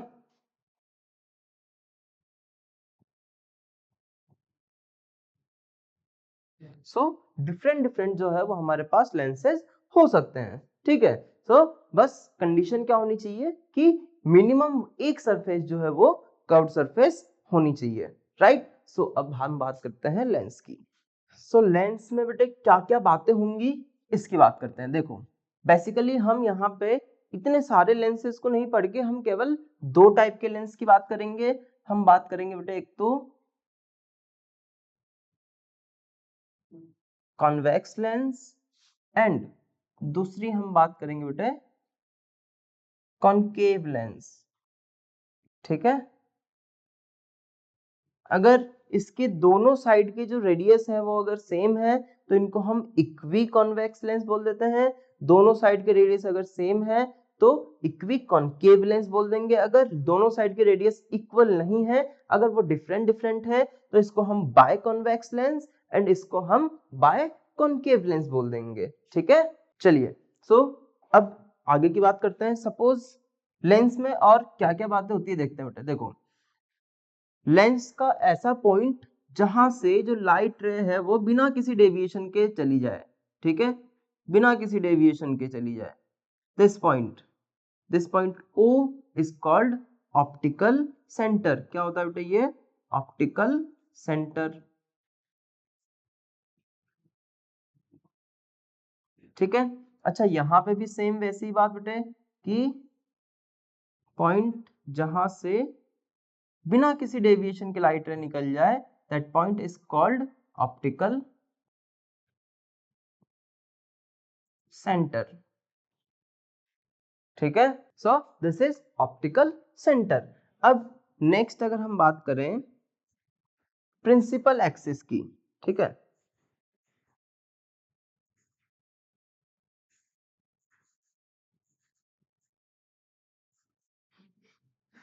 सो जो प्रिंसिपल एक्सिस है वो क्या होता है बेटे, प्रिंसिपल एक्सिस एक ऐसी लाइन, एक ऐसी लाइन जो कि ऑप्टिकल सेंटर से पास हो, ठीक है। और इन दोनों फेसेस पे क्या हो बेटे, इन दोनों फेसेस पे वो परपेंडिकुलर हो, ठीक है। Line passing through the optical centre and perpendicular to the both of the surfaces is called principal axis, ठीक है। नेक्स्ट अगर हम बात करें बेटे प्रिंसिपल फोकस की, ठीक है। सो प्रिंसिपल फोकस क्या होता है,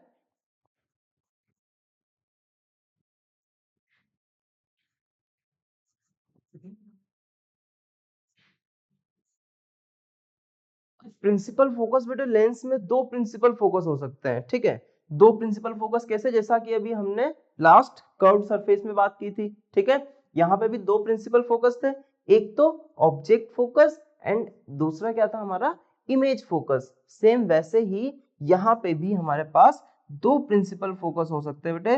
कौन कौन सा, एक तो ऑब्जेक्ट एंड दूसरा हो जाएगा बेटे हमारा इमेज फोकस, ठीक है। ऑब्जेक्ट फोकस क्या होगा, ऑब्जेक्ट फोकस में जो हमारा ऑब्जेक्ट है वो किसी ऐसे पॉइंट पे रखा होगा कि आफ्टर रिफ्रैक्शन जो इमेज है वो बने इनफाइनाइट पे, ठीक है।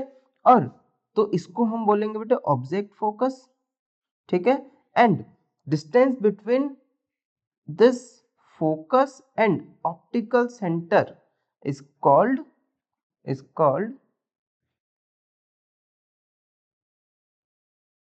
this is object focus and distance between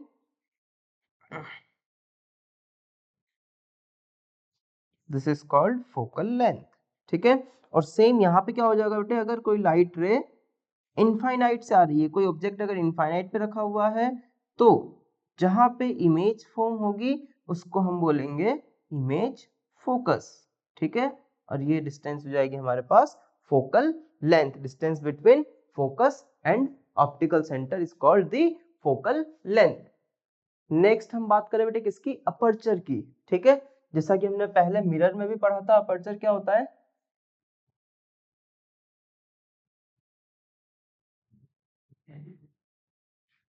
aperture क्या होता है बेटे, वो जो हमारा लेंस का डायमीटर होगा, ठीक है, जो मैक्सिमम एरिया जिसमें से लाइट रे एंटर कर सकती है। ठीक है, जैसे सपोज ये लेंस है, ठीक है, अब अगर मैं इस लेंस को इतना सा कर दूं, ठीक है, इसका अपर्चर ज्यादा है, इसका अपर्चर कम है, क्यों, बिकॉज इसमें ज्यादा नंबर ऑफ लाइट रे एंटर कर सकती है, इसमें इतने सारे एरिया से, यहाँ से यहाँ से यहाँ से यहाँ से, बट इसमें ओनली इतने से एरिया से लाइट रे एंटर कर सकती है। ठीक है, सो अपर्चर क्या होगा बेटे, अपर्चर एक तरीके से डायमीटर होता है किसी भी लेंस का। सो अपर्चर से क्या होगा बेटे, अपर्चर अगर ज्यादा होगा तो जो इमेज की इंटेंसिटी है, जो इमेज हमारे पास बनने वाली है, उसकी इंटेंसिटी इंक्रीज होती है। अपर्चर बेसिकली क्या होता है, डायमीटर। ठीक है, और अपर्चर से अपर्चर से फर्क क्या पड़ेगा, अपर्चर से फर्क ये पड़ेगा कि जो हमारी इमेज की इंटेंसिटी होने वाली है, वो इंटेंसिटी इंक्रीज भी हो सकती है एंड डिक्रीज भी हो सकती है। और इसमें रिलेशन क्या होता है बेटा, इंटेंसिटी एंड अपर्चर में intensity is directly proportional to square of aperture. ठीक है, चलिए नेक्स्ट हम बात करते हैं बेटे लेंस मेकर्स फॉर्मूला, जो कि बहुत ज्यादा इंपॉर्टेंट है। ठीक है, जो हमारा लेंस फॉर्मूला होगा वो भी इसी से बनेगा। ठीक है, तो इसको ध्यान से समझते हैं। देखिए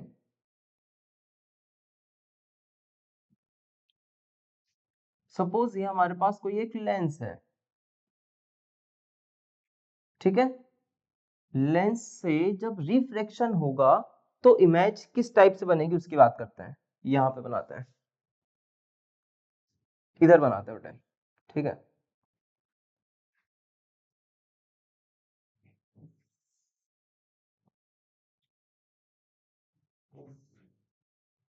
देखिए सपोज हमने किसी भी पॉइंट पे एक ऑब्जेक्ट रखा हुआ है।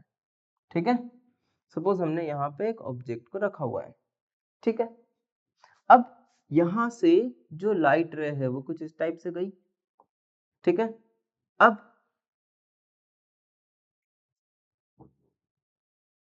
इस वाली सरफेस का कुछ रेडियस होगा, उसको हमने बोल दिया बेटे r1, और इधर वाली सरफेस का कुछ रेडियस होगा, उसको हमने बोल दिया सपोज r2। ठीक है,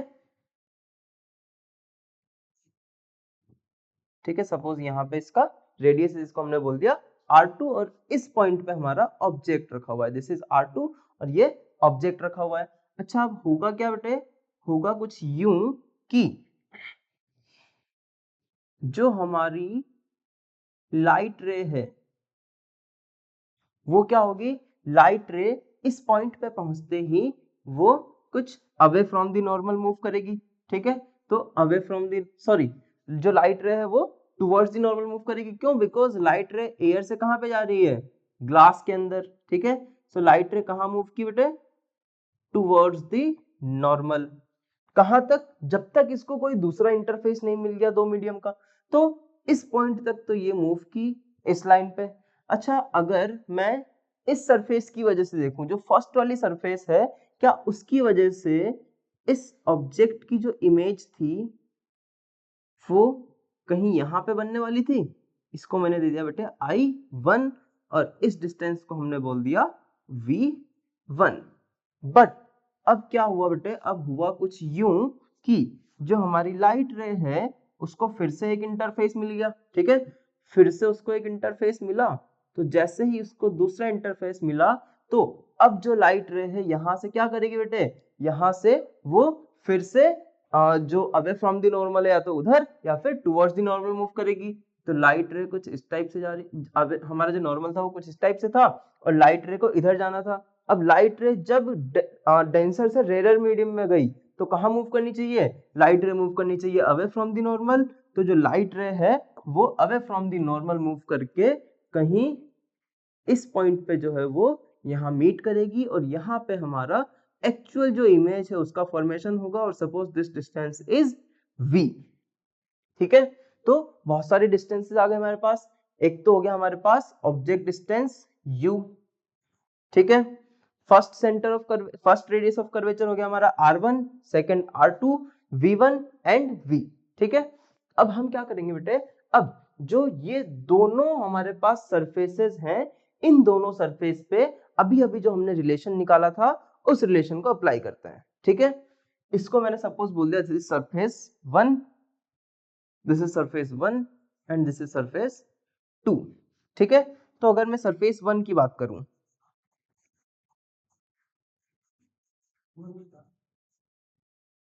सरफेस 1 की अगर मैं बात करूं तो लाइट क्या यहाँ पे रेयर मीडियम से डेंसर मीडियम में मूव कर रही है, light rare to denser move कर रही है। सो अभी हमने जो फॉर्मूला लिखा था उसके अकॉर्डिंग हमारा क्या हो जाएगा बेटे, μ2 मतलब कि म्यू डी अपॉन v। अब इस फर्स्ट सरफेस के लिए जो v है क्या वो v1 है बेटे, yes this is v1 and minus μ1 मतलब कि mu r divided by u is equals to μ2 minus μ1 मतलब कि mu D minus mu r and divided by r। ठीक है, यहां तक क्लियर। ये होगा इक्वेशन नंबर 1। एंड सेम अगर मैं सेकंड सरफेस के लिए बात करूं,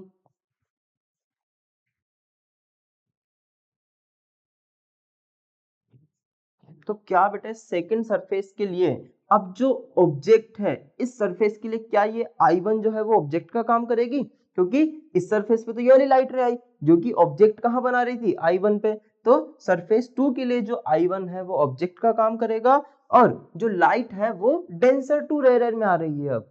ठीक है, इसका मीडियम 1 हो गया म्यू डी एंड मीडियम 2 हो गया बेटे म्यू आर। सो अब जो हमारे पास जो इसकी इक्वेशन आएगी वो क्या आ जाएगी, म्यू आर डिवाइडेड बाय, अच्छा म्यू टू अपॉन वी था, तो म्यू टू और इसके लिए जो v की वैल्यू है क्या वो यही है, सेकंड सरफेस के लिए ये बेटे इमेज है और ये ऑब्जेक्ट है। ठीक है, तो ऑब्जेक्ट डिस्टेंस तो इसके लिए v1 एंड इमेज डिस्टेंस है v। So mu R upon v minus mu D upon v1 is equals to, क्या यहाँ पे बेटे इसका उल्टा हो जाएगा जस्ट,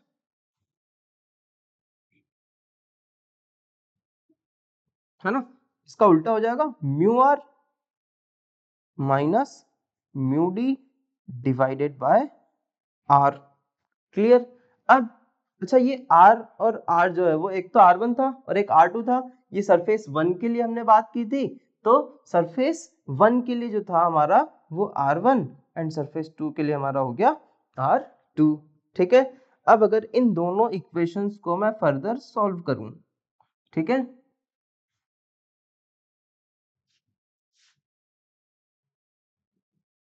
इन दोनों इक्वेशंस को हम अगर सॉल्व करें, अगर इन दोनों इक्वेशन को हम बेसिकली ऐड कर दें, तो ऐड करने से क्या होगा बेटा, mu D upon V one और यहाँ भी mu D upon V one दोनों कट जाएंगे। ठीक है, बच क्या जाएगा mu R upon V and mu R upon U.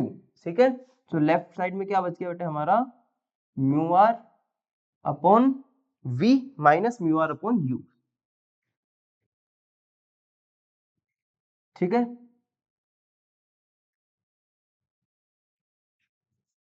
ठीक है, अच्छा यहां से भी म्यू आर कॉमन ही ले लेते हैं डायरेक्ट। ठीक है, तो इसको हम डायरेक्ट क्या लिख सकते हैं, mu R multiply by 1 upon V minus 1 upon U. ठीक है बेटे, अब इक्वल में क्या चल रहा है, इक्वल में यहाँ पे mu D minus mu R है और यहाँ पे mu R minus mu D है, तो इस वाले में से माइनस कॉमन लेके इसको भी हम mu D minus mu R लिख सकते हैं। ठीक है, सो इन दोनों को अगर मैं ऐड करूं तो ये हो जाएगा बेटे mu D minus mu R divided by R one और यहाँ पे मैंने माइनस कॉमन ले लिया तो ये भी mu D minus mu R बन गया। So minus of mu D minus mu R divided by R two. ठीक है, यहां से अगर मैं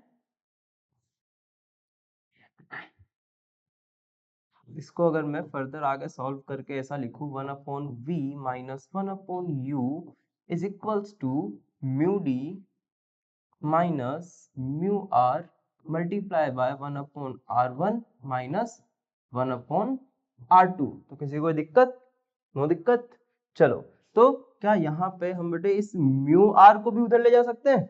म्यू आर को अगर मैं उधर ले गया तो क्या बन जाएगा 1/v minus 1/u is equals to mu R इधर जाके बन गया mu D upon mu are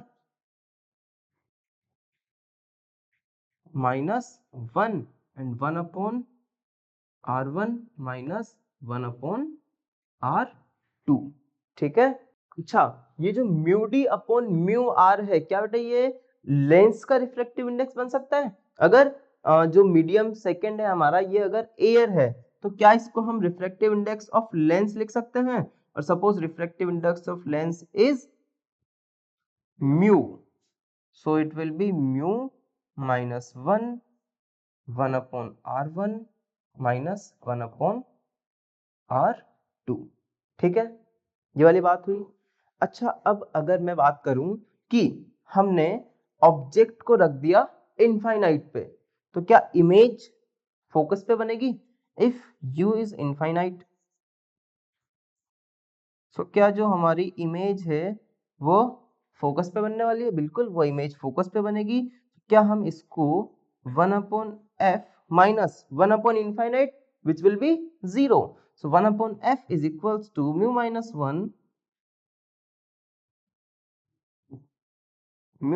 1 multiply by 1/r1 minus 1/r2, ऐसा लिख सकते हैं। ऐसा लिखने में किसी को दिक्कत? नो दिक्कत। ठीक है, सो इस फॉर्मूले को हम बोलते हैं लेंस मेकर्स फॉर्मूला।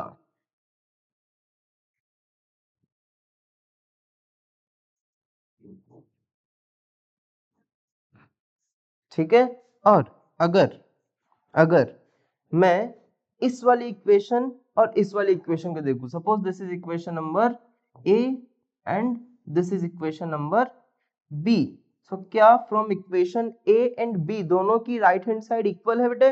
दोनों की राइट हैंड साइड इक्वल है, तो लेफ्ट हैंड साइड को भी इक्वल कर देते हैं। तो लेफ्ट हैंड साइड को अगर मैंने इक्वल किया तो क्या ये कुछ इस टाइप से निकल के आया बेटे? 1/f equal to 1/v minus 1/u। क्या ये ऐसा फॉर्मूला निकल के आया बच्चों? और जब ये फॉर्मूला निकल के आया तो इस फॉर्मूले को हमने बोला बेटे लेंस फॉर्मूला। क्या बोला? Lens formula.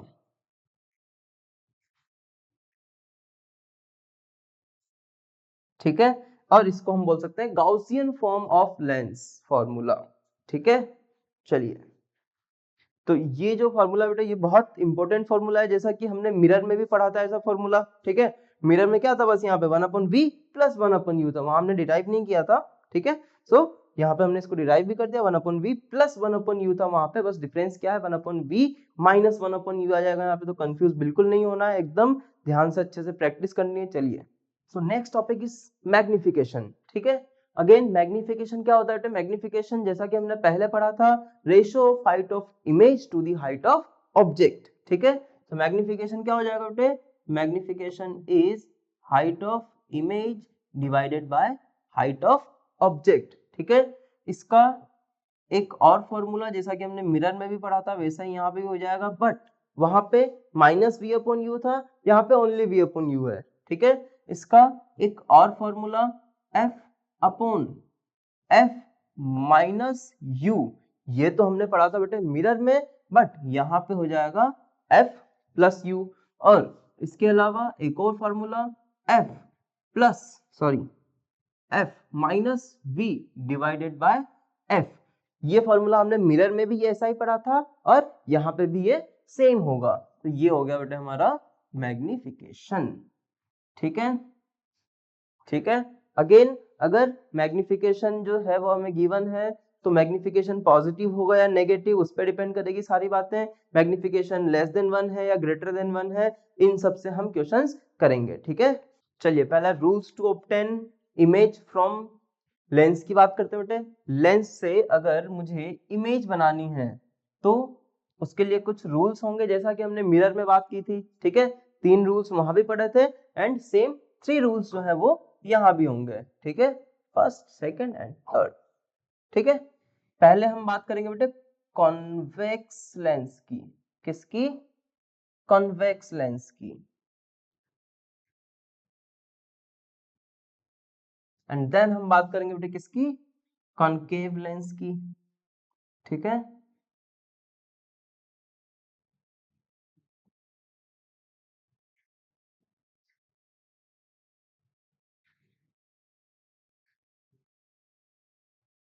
ठीक है, चलिए। सो फर्स्ट रूल क्या बोलता है बेटे? फर्स्ट रूल हमें बोलता है जैसा कि मिरर में था सेम वैसा ही होगा बेटे यहाँ पे भी। ठीक है, फर्स्ट रूल हमें ये बोलता है कि इफ लाइट रे falls parallel to the principal axis then it will pass through the, जो लाइट रे है अगर वो पैरेलल आती है प्रिंसिपल एक्सिस के, सो वो फोकस से पास होगी। अच्छा, यहाँ पे बेटे फोकस भी 2 फोकस होंगे, जैसा कि हमने पहले पढ़ा, F1 एंड F2। ठीक है, F1 and this is F2। ठीक है, F1 एंड F2। ठीक है, चलिए। सो नेक्स्ट अगर मैं बात करूं कि अगर कोई लाइट रे फोकस से पास होगी तो आफ्टर रिफ्लेक्शन वो पैरेलल चली जाएगी प्रिंसिपल एक्सिस के। And third one is if light ray false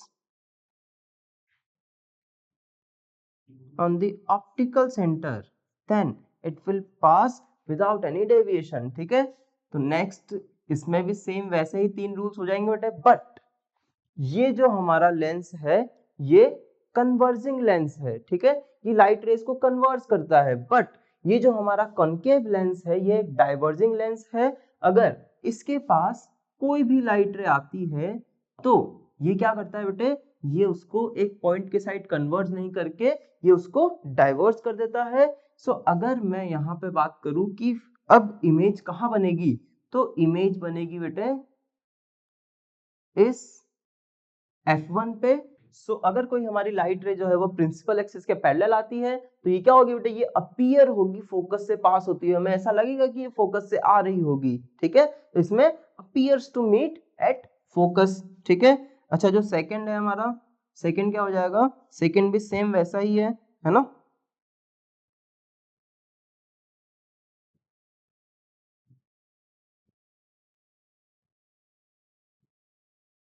second में क्या डिफरेंस है बेटे? बस ये है कि अगर कोई भी लाइट रे फोकस पे जाती हुई अपीयर होती है, फोकस पे जाती हुई अपीयर होती है, फोकस से पास नहीं होती, फोकस से जाती हुई अगर कोई लाइट रे अपीयर होती है तो after refraction it will go parallel to the principal axis। and third one is if light ray pass through the optical center then it will pass without any deviation। ठीक है, सो ये 3 rules जो हैं ये हम इमेज फॉर्मेशन में काम में लेंगे। अच्छा, जो हमारा जो कॉन्वेक्स लेंस है, दिस इज कॉन्वेक्स लेंस। ठीक है, इसको हम बाइकॉन्वेक्स लेंस भी बोलते हैं, जैसे कि हमने पहले पढ़ाया था। ठीक है, और इसको हम बोलते हैं कॉन्केव लेंस या फिर इसको हम बाइकॉन्केव लेंस भी बोल सकते हैं। और अगर दोनों रेडियस सेम है तो इनको हम इक्वी कॉन्केव या इक्वी कॉन्वेक्स लेंस भी बोल सकते हैं। और अगर अगर यहाँ पे कोई पैरेलल लाइट रे आती है तो ये उसको कन्वर्ज करेगा, ये उसको डाइवर्स करेगा। So it is converging lens.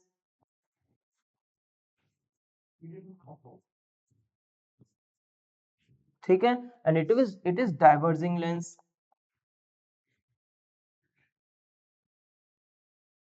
ठीक है, चलिए next, image formation by convex lens.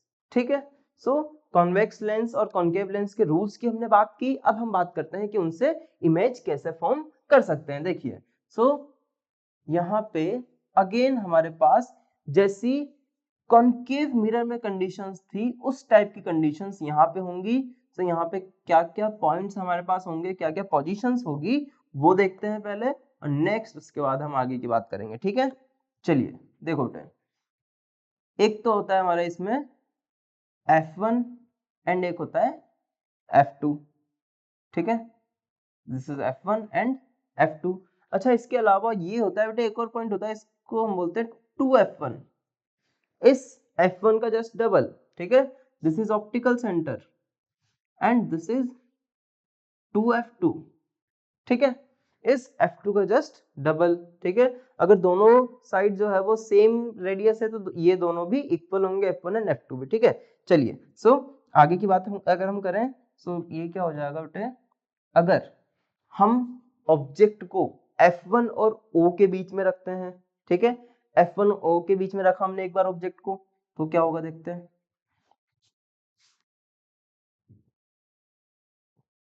F1 और O के बीच में रखने पे हमने दो लाइट रे यहाँ से भेजनी पड़ेगी, कोई सी भी दो लाइट रे ले लेते हैं। ठीक है, एक लाइट रे ये गई, तो ये क्या बेटे फोकस से पास होगी, बिल्कुल ये फोकस से पास होगी। अच्छा, दूसरी लाइट रे कुछ ऐसे ले लेते हैं बेटे, ये। ठीक है, अच्छा ये दोनों लाइट रे, क्या ये दोनों लाइट रे डाइवर्ज हो रही है, एक दूसरे से दूर जा रही है, तो क्या ये इस डायरेक्शन में कभी मीट कर सकती है, इस रियल स्पेस में कभी ये मीट कर सकती है? इसका आंसर है नो। तो अगर मैं इस लाइट रे को, दोनों लाइट रे को अगर पीछे की साइड बढ़ाऊं, तो इस पॉइंट पे ये मीट होती हुई अपीयर होगी, और इस पॉइंट पे हमारा इमेज का फॉर्मेशन होगा, जो कि एक वर्चुअल इमेज होगी।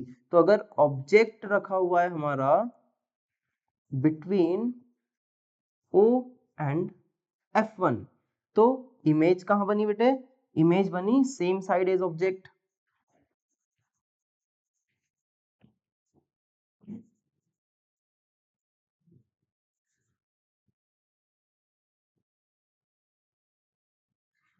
ठीक है, एक कंडीशन तो ये हो गई। अच्छा, इमेज कैसी बनी बेटा, इमेज बनी मैग्नीफाइड इमेज। ठीक है, वर्चुअल इमेज बनी और इरेक्ट इमेज बनी। ठीक है, इसके बाद अगर मैं बात करूं सेकंड कंडीशन की, सेकंड में मैंने क्या किया, सेकंड में मैंने ऑब्जेक्ट को जो है वो रख दिया बेटे फोकस पे। ठीक है, ये वाली कंडीशन तो सभी जानते होंगे, फोकस वाली कंडीशन क्या होगा बेटा, फोकस पे रखेंगे तो, फोकस पे अगर मैंने ऑब्जेक्ट को रखा तो तो तो F1 पे मैंने ऑब्जेक्ट को रख दिया। ठीक है, जब F1 पे रखा तो यहां से जो लाइट रे है वो लाइट रे कुछ इस टाइप से जाएंगी, कुछ इस टाइप से। ठीक है, और ये कहां से पास होगी बेटे, ये पास हो जाएगी हमारी F2 से, और जो दूसरी लाइट रे है वो कुछ इस टाइप से जाएंगी।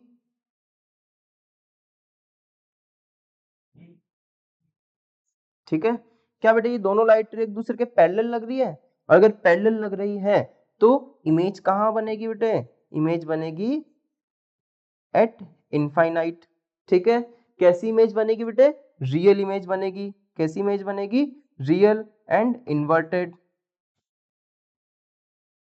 ठीक है, रियल एंड इन्वर्टेड इमेज बनने वाली है, और साइज क्या होगी बेटे, साइज होगी हाईली मैग्नीफाइड, बहुत ज्यादा मैग्नीफाइड इमेज बनने वाली है हमारी। ठीक है, नेक्स्ट अगर हम बात करें अब नेक्स्ट कंडीशन विच इज, अब कौन सी कंडीशन आएगी, बिटवीन F1 एंड 2F1। तो अगर मैं F1 एंड 2F1 के बीच में ऑब्जेक्ट को रखूं, सो अब क्या होने वाला है बेटे, अब कुछ होगा यू की, यस, सो थर्ड कंडीशन क्या हो जाएगी बेटे, थर्ड कंडीशन हो जाएगी हमारी, जो ऑब्जेक्ट है वो ऑब्जेक्ट हमारा रखा हुआ है कहीं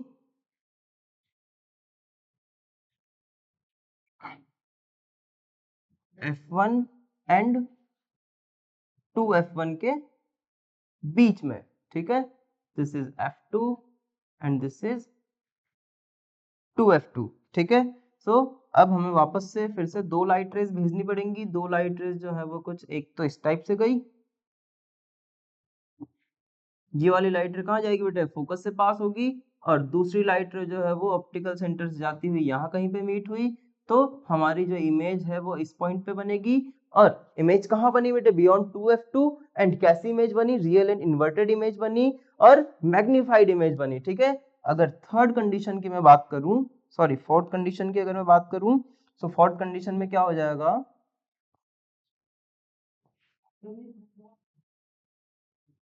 जो हमारा ऑब्जेक्ट है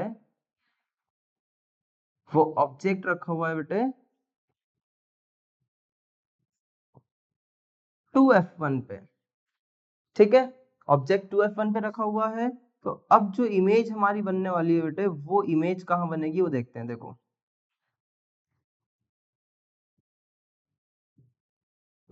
एक लाइट रे गई फोकस से पास हुई एंड दूसरी लाइट रे गई,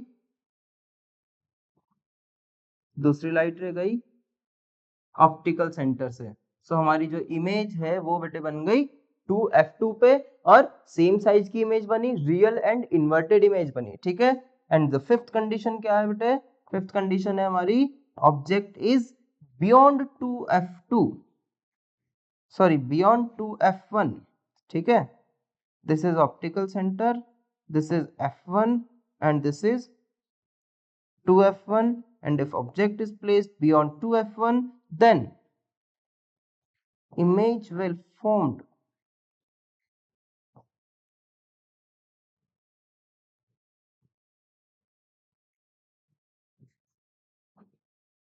जो एक लाइट रे हमने ये ली। अच्छा दूसरी लाइट रे कौन सी लेंगे बेटे, दूसरी लाइट रे ऑप्टिकल सेंटर से पास होने वाली लाइट रे लेंगे, और ऑप्टिकल सेंटर से पास होने वाली जब हमने लाइट रे ली तो ये कहाँ पे मीट हुई बेटे, ये मीट हुई हमारी between f2 and 2f2। Clear, इस पॉइंट पे कहीं पे ये मीट हुई और इस पॉइंट पे हमारी कौन सी इमेज बनी बेटे, इस पॉइंट पे हमारी इमेज बनी रियल एंड इन्वर्टेड इमेज। ठीक है, यहाँ पे हमारी रियल एंड इन्वर्टेड इमेज बनी और जो इमेज की साइज है वो कैसी होगी बेटे, ऑब्जेक्ट से थोड़ी छोटी हो जाएगी और रियल एंड इन्वर्टेड इमेज बनेगी। चलो नेक्स्ट कंडीशन क्या है बेटे, नेक्स्ट लास्ट कंडीशन जब ऑब्जेक्ट हमारा इनफाइनाइट पे रखा हुआ है। सो इनफाइनाइट पे रखे ऑब्जेक्ट के लिए तो कोई प्रॉब्लम ही नहीं है। ठीक है, वो कहाँ पे मीट करेगी बेटा, इनफाइनाइट से जो लाइट रे आएगी वो कैसी होगी, पैरेलल लाइट रे, और जो पैरेलल लाइट रे है वो कहाँ पे मीट करती है, वो मीट करती है बेटे फोकस पे। सो जो इमेज है वो कहाँ पे बन जाएगी eight f2, if this is optical center, this is f1 and this is 2f1। और इस टाइम पे जो ऑब्जेक्ट इमेज है वो कैसी बनेगी बेटा, highly diminished point size image बनेगी और इमेज कैसी बनेगी, real and inverted image. Next image formation by concave lens, बेटा इसमें ओनली दो ही केसेस होंगे। ठीक है, कौन कौन से केसेस, एक तो जो ऑब्जेक्ट है वो इनफाइनाइट पे रखा हुआ हो। ठीक है, इनफाइनाइट पे रखे ऑब्जेक्ट के लिए क्या करेंगे, इनफाइनाइट पे रखे ऑब्जेक्ट के लिए दो पैरेलल लाइट रे लेके आएंगे और उनको फोकस पे मीट करवा देंगे, मीट करवा देंगे या फिर दिस इज f1 और जो लाइट रे है वो क्या होगा बेटे, appears to meet at f1, light रे appears to meet at f1। सो हमारी जो इमेज है वो f1 पे बनेगी, वर्चुअल इमेज बनेगी, पॉइंट साइज इमेज बनेगी। ठीक है, अच्छा इसके अलावा जो सेकंड केस है, सेकंड केस क्या है हमारा, ऑब्जेक्ट इनफाइनाइट और ऑप्टिकल सेंटर के बीच में कहीं भी किसी भी पोजीशन पे रखा हुआ हो। ठीक है, किसी भी पोजीशन पे जो इमेज की पोजीशन होगी या फिर उसका जो एक एरिया होगा वो सेम होगा। ठीक है, this is f1 and this is 2f1, this is f2 and this is 2f2। ठीक है, ऑब्जेक्ट कहाँ रखा हुआ है बेटे, ऑब्जेक्ट किसी भी पॉइंट पे रखा हुआ हो चाहे। ठीक है, सपोज हमने यहाँ पे ऑब्जेक्ट को रखा, सो यहाँ से दो लाइट रे जाएंगी। सबसे पहली लाइट रे तो क्या करेगी बेटे, appears to meet at focus. ठीक है, और जो सेकेंड लाइट रे है वो ऑप्टिकल सेंटर से पास होगी। तो इस पॉइंट पे जो हमारी लाइट रे है वो मीट होती हुई अपीयर हो रही है। तो बिटवीन O एंड F1 जो है ये हमारी इमेज फॉर्म होगी, वर्चुअल इमेज होगी। जो इमेज की साइज है वो ऑब्जेक्ट से छोटी होगी, डिमिनिश्ड इमेज होगी। सो जो कॉन्केव लेंस है, इस कॉन्केव लेंस के लिए जो मैग्निफिकेशन है वो ऑलवेज लेस देन 1 होगा। ठीक है। अच्छा, कॉन्वेक्स मिरर में जो मैग्निफिकेशन है क्या वो इक्वल भी हो सकता है? यहाँ पे जो मैग्निफिकेशन है वो मैग्निफिकेशन किसके इक्वल है बेटे? मैग्निफिकेशन 1 के इक्वल है। यहाँ पे जो मैग्निफिकेशन है ये 1 के इक्वल है। ठीक है। अच्छा, यहाँ पे मैग्निफिकेशन ग्रेटर देन 1 है। ठीक है। यहाँ पे मैग्निफिकेशन ग्रेटर देन 1 है। ठीक है। अच्छा, यहाँ पे क्या मैग्निफिकेशन लेस देन 1 है? Yes, here magnification is less than 1 and here also magnification is less than 1। ठीक है। और यहाँ पे मैग्निफिकेशन जो है बेटे ग्रेटर देन 1 है। सो मैग्निफिकेशन कॉन्केव लेंस में तो ओनली लेस देन 1 होगा, बट कॉन्वेक्स लेंस में ये ग्रेटर भी हो सकता है एंड जो है वो लेस भी हो सकता है, डिपेंड करेगा कि कौन सी सिचुएशन है। ठीक है। Yes. So next topic is power of lens.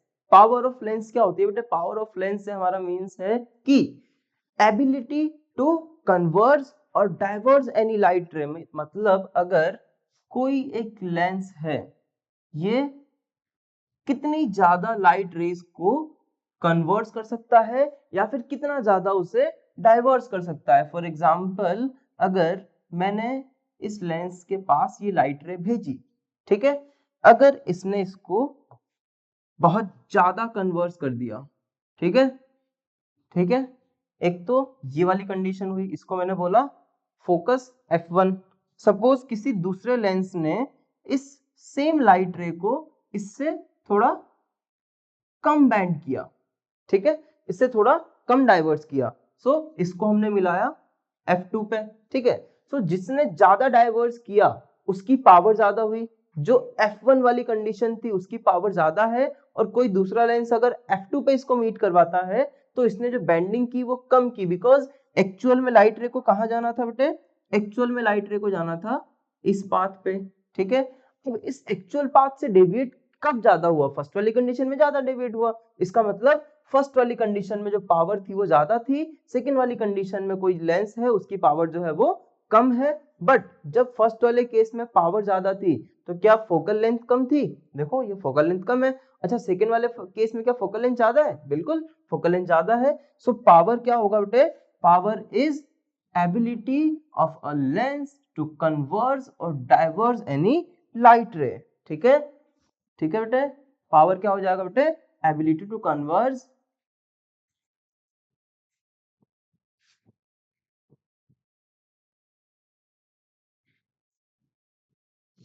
और डाइवर्ज।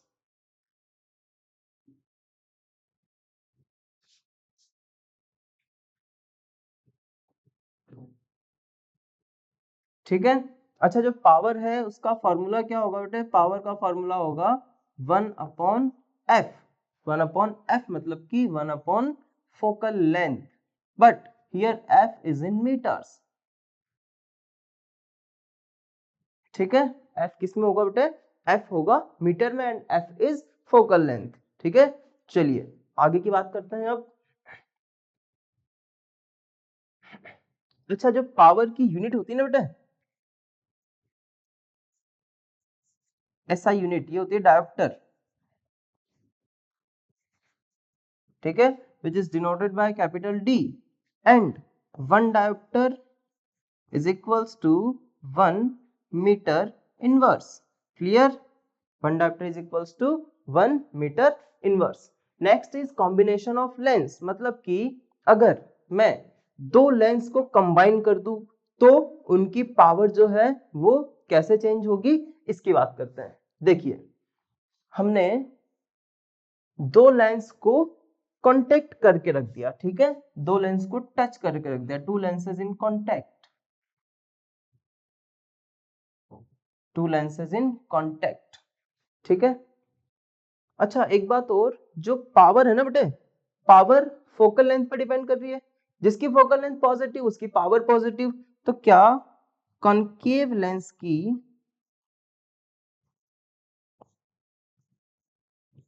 पावर नेगेटिव होनी चाहिए? और क्या कॉन्वेक्स लेंस के लिए पॉजिटिव होना चाहिए?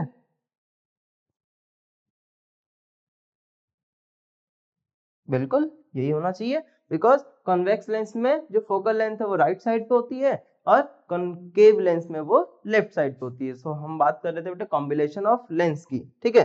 तो कॉम्बिनेशन ऑफ लेंस में हम क्या कर रहे हैं, दो लेंस को कंबाइन करके रख रहे हैं। दो लेंस को हमने एक दूसरे के सामने रख दिया और एक कंडीशन में हमने टच करके रखा इसको, ठीक है। Two lens in contact.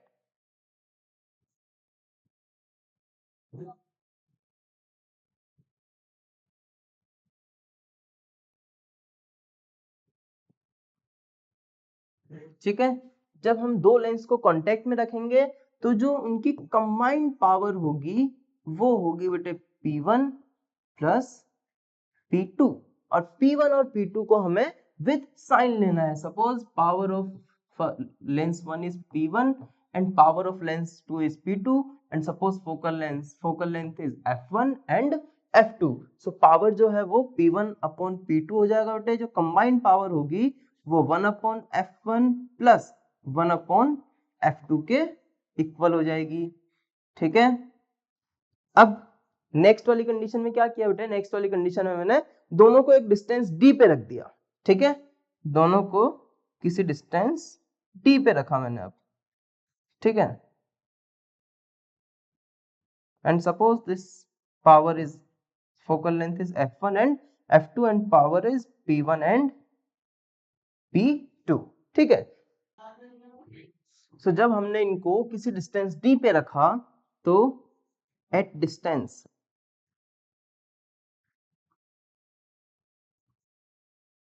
d, ठीक है।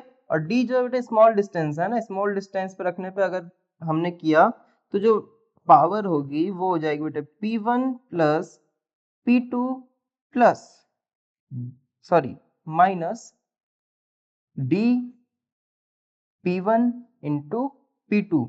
अगर फोकल लेंथ की टर्म्स में लिखूं तो 1 upon F1 plus 1 upon F2 minus d upon F1 F2। Clear? चलिए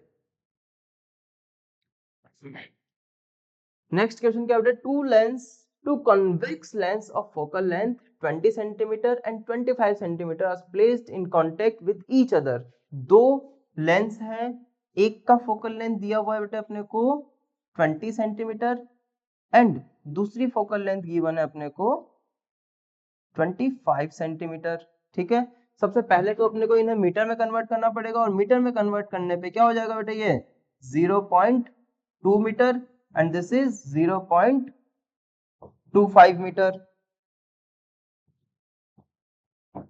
ठीक है। सो अब मुझे क्या पूछ रहा है बेटे, then the power of this combination will be. So power of combination क्या हो जाएगी बेटे, P is equals to 1 upon F1 plus 1 upon F2, ठीक है। 1 अपॉन F1 क्या हो जाएगा बेटे, 1 अपॉन 0.20 प्लस 1 अपॉन 0.25, ठीक है। इनको अगर हम सॉल्व करें तो क्या इसको 100 अपॉन 20 प्लस 100 अपॉन 25 लिख सकते हैं, ठीक है। और इसको अगर हम फर्दर सॉल्व करेंगे सो 100 तो आ गया इनका एलसीएम और ऊपर से 100 आ गया कॉमन, तो यहाँ पे बच गया बेटे 4 plus 5, so it will be 9 dioptre. Plus या माइनस कॉन्वेक्स लेंस है, दोनों कॉन्वेक्स लेंस ही है तो इनकी जो कंबाइंड पावर है वो भी पॉजिटिव ही होगी, ठीक है। Next, convex lens of focal length 40 centimetre in contact with concave lens of focal length 25 centimetre. अब जो हमारी फोकल लेंथ है बेटे, एक फोकल लेंथ दी हुई है हमें 40 सेंटीमीटर, बट दूसरी वाली जो फोकल लेंथ है ना बेटे, ये कॉन्केव लेंस की फोकल लेंथ है जो कि माइनस में होती है, माइनस 25 सेंटीमीटर, ठीक है। कन्वर्ट कर लेंगे मीटर में, सो F1 तो हो गया बेटे हमारा 40 अपॉन 100 मीटर एंड F2 हो गया हमारा 25 अपॉन 100 मीटर और माइनस 25, ठीक है। सो अब power of combination of lens निकालना है। सो कॉम्बिनेशन की जो पावर है that will be 1 upon F1 plus 1 upon F2, ठीक है। F1 और F2 की वैल्यूज रखेंगे एंड इनको हम सॉल्व करेंगे, ठीक है। सो F1 की वैल्यू हो गई बेटे 40/100, तो हम यहाँ पे लिख सकते हैं 100/40 माइनस 100/25, ठीक है। अगर इसको हम फर्दर सॉल्व करें तो 200 आ गया इनका एलसीएम और 100 आ गया यहाँ पे बेटे कॉमन। सो अंदर क्या बच गया, अंदर बच गया 5 माइनस 8, ठीक है। 5 माइनस 8 ये गया, सो बचा क्या -3/2, मतलब कि -1.5 dioptres. Focal length of a lens is f if it is cut along the parallel of its length, ठीक है। सपोज ये हमारे पास एक कोई लेंस है, ठीक है, और इसको हमने बेटा कट कर दिया इसके लेंथ से, ठीक है। लेंथ के पैरेलल अगर मैंने कट कर दिया तो मुझे इस टाइप के दो लेंसेज मिलेंगे बेटा, ठीक है।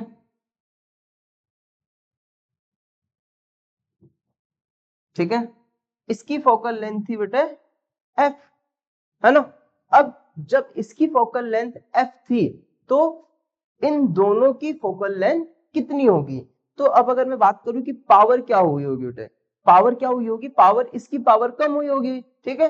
तो इसकी पावर जब कम हुई तो फोकल लेंथ इंक्रीज हो जाएगी। और अगर मैंने मिड में से इनको कट किया है तो मिड में से कट करने पे पावर जो है वो जस्ट हाफ हो जाएगी और फोकल लेंथ जो है वो जस्ट डबल हो जाएगी। So focal length will be 2f, ठीक है।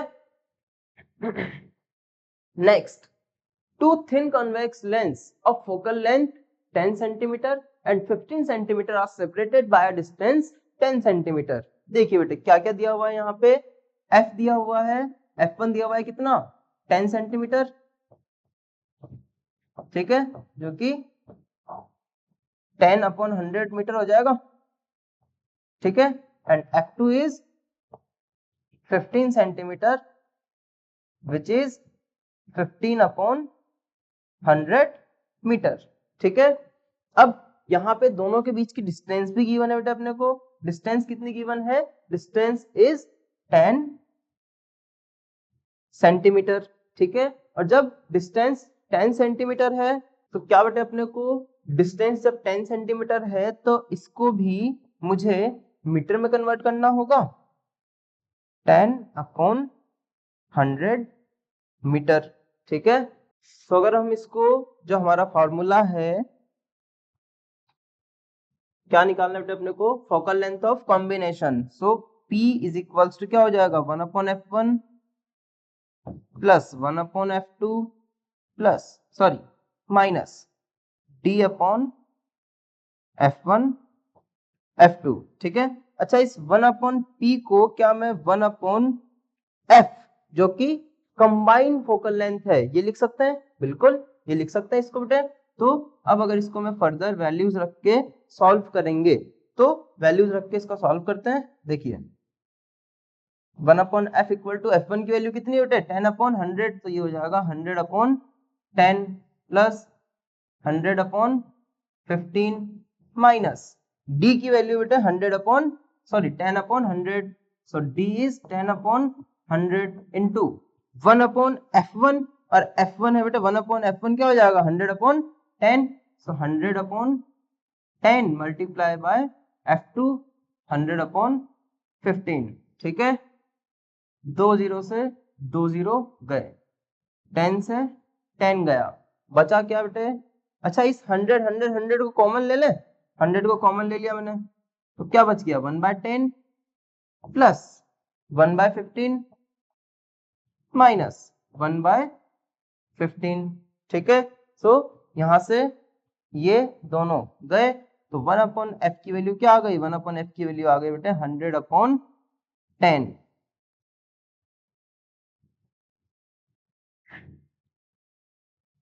100/10। तो जो हमारी f की वैल्यू है, f की वैल्यू निकल के आई बेटे हमारी 1/10 मीटर, जिसको कि हम लिख सकते हैं 10 सेंटीमीटर। ठीक है, 10 centimetre is correct answer. So next question is a convex lens of power P is immersed in water. How will its power changes? हमने एयर से किसी भी लेंस को हमने वाटर में रखा, ठीक है। अब वाटर में रखने पे बेसिकली होगा क्या बेटे, होगा कुछ यूं कि पहले तो यहाँ पे थी एयर, ठीक है, और अब क्या आ गया बेटे हमारे पास, अब आ गया यहाँ पे वाटर, ठीक है। सो जब एयर से वाटर में मूव किया, एयर से जब जो लाइट रे थी वो ग्लास से एयर में मूव कर रही थी, तो speed of light in air ज्यादा थी, ठीक है। और speed of light in air जब ज्यादा थी तो लाइट की जो बेंडिंग थी वो लाइट की जो बेंडिंग थी वो बेंडिंग भी बेटे ज्यादा हो रही थी, ठीक है। बट अब जब हम मूव कर रहे हैं इन वाटर, तो ग्लास और वाटर का जो रिफ्रैक्टिव इंडेक्स है उसमें जो डिफरेंस होगा वो डिफरेंस, और ग्लास और एयर का जो डिफरेंस होगा वो, उनमें से कौन सा डिफरेंस ज्यादा होगा बेटे, एयर का डिफरेंस ज्यादा होगा। इस वजह से एयर में बेंडिंग ज्यादा होगी और वाटर में बेंडिंग कम होगी, और जब वाटर में बेंडिंग कम होगी तो इसकी फोकल लेंथ विल इसकी पावर विल डिक्रीज, ठीक है। ठीक है, तो आज के लिए इतना ही, थैंक यू। मिलते हैं फिर बेटा नेक्स्ट क्लास में। इसको अच्छे से पढ़ना, सभी क्वेश्चंस को खुद से करना, ठीक है। चलो बाय बाय।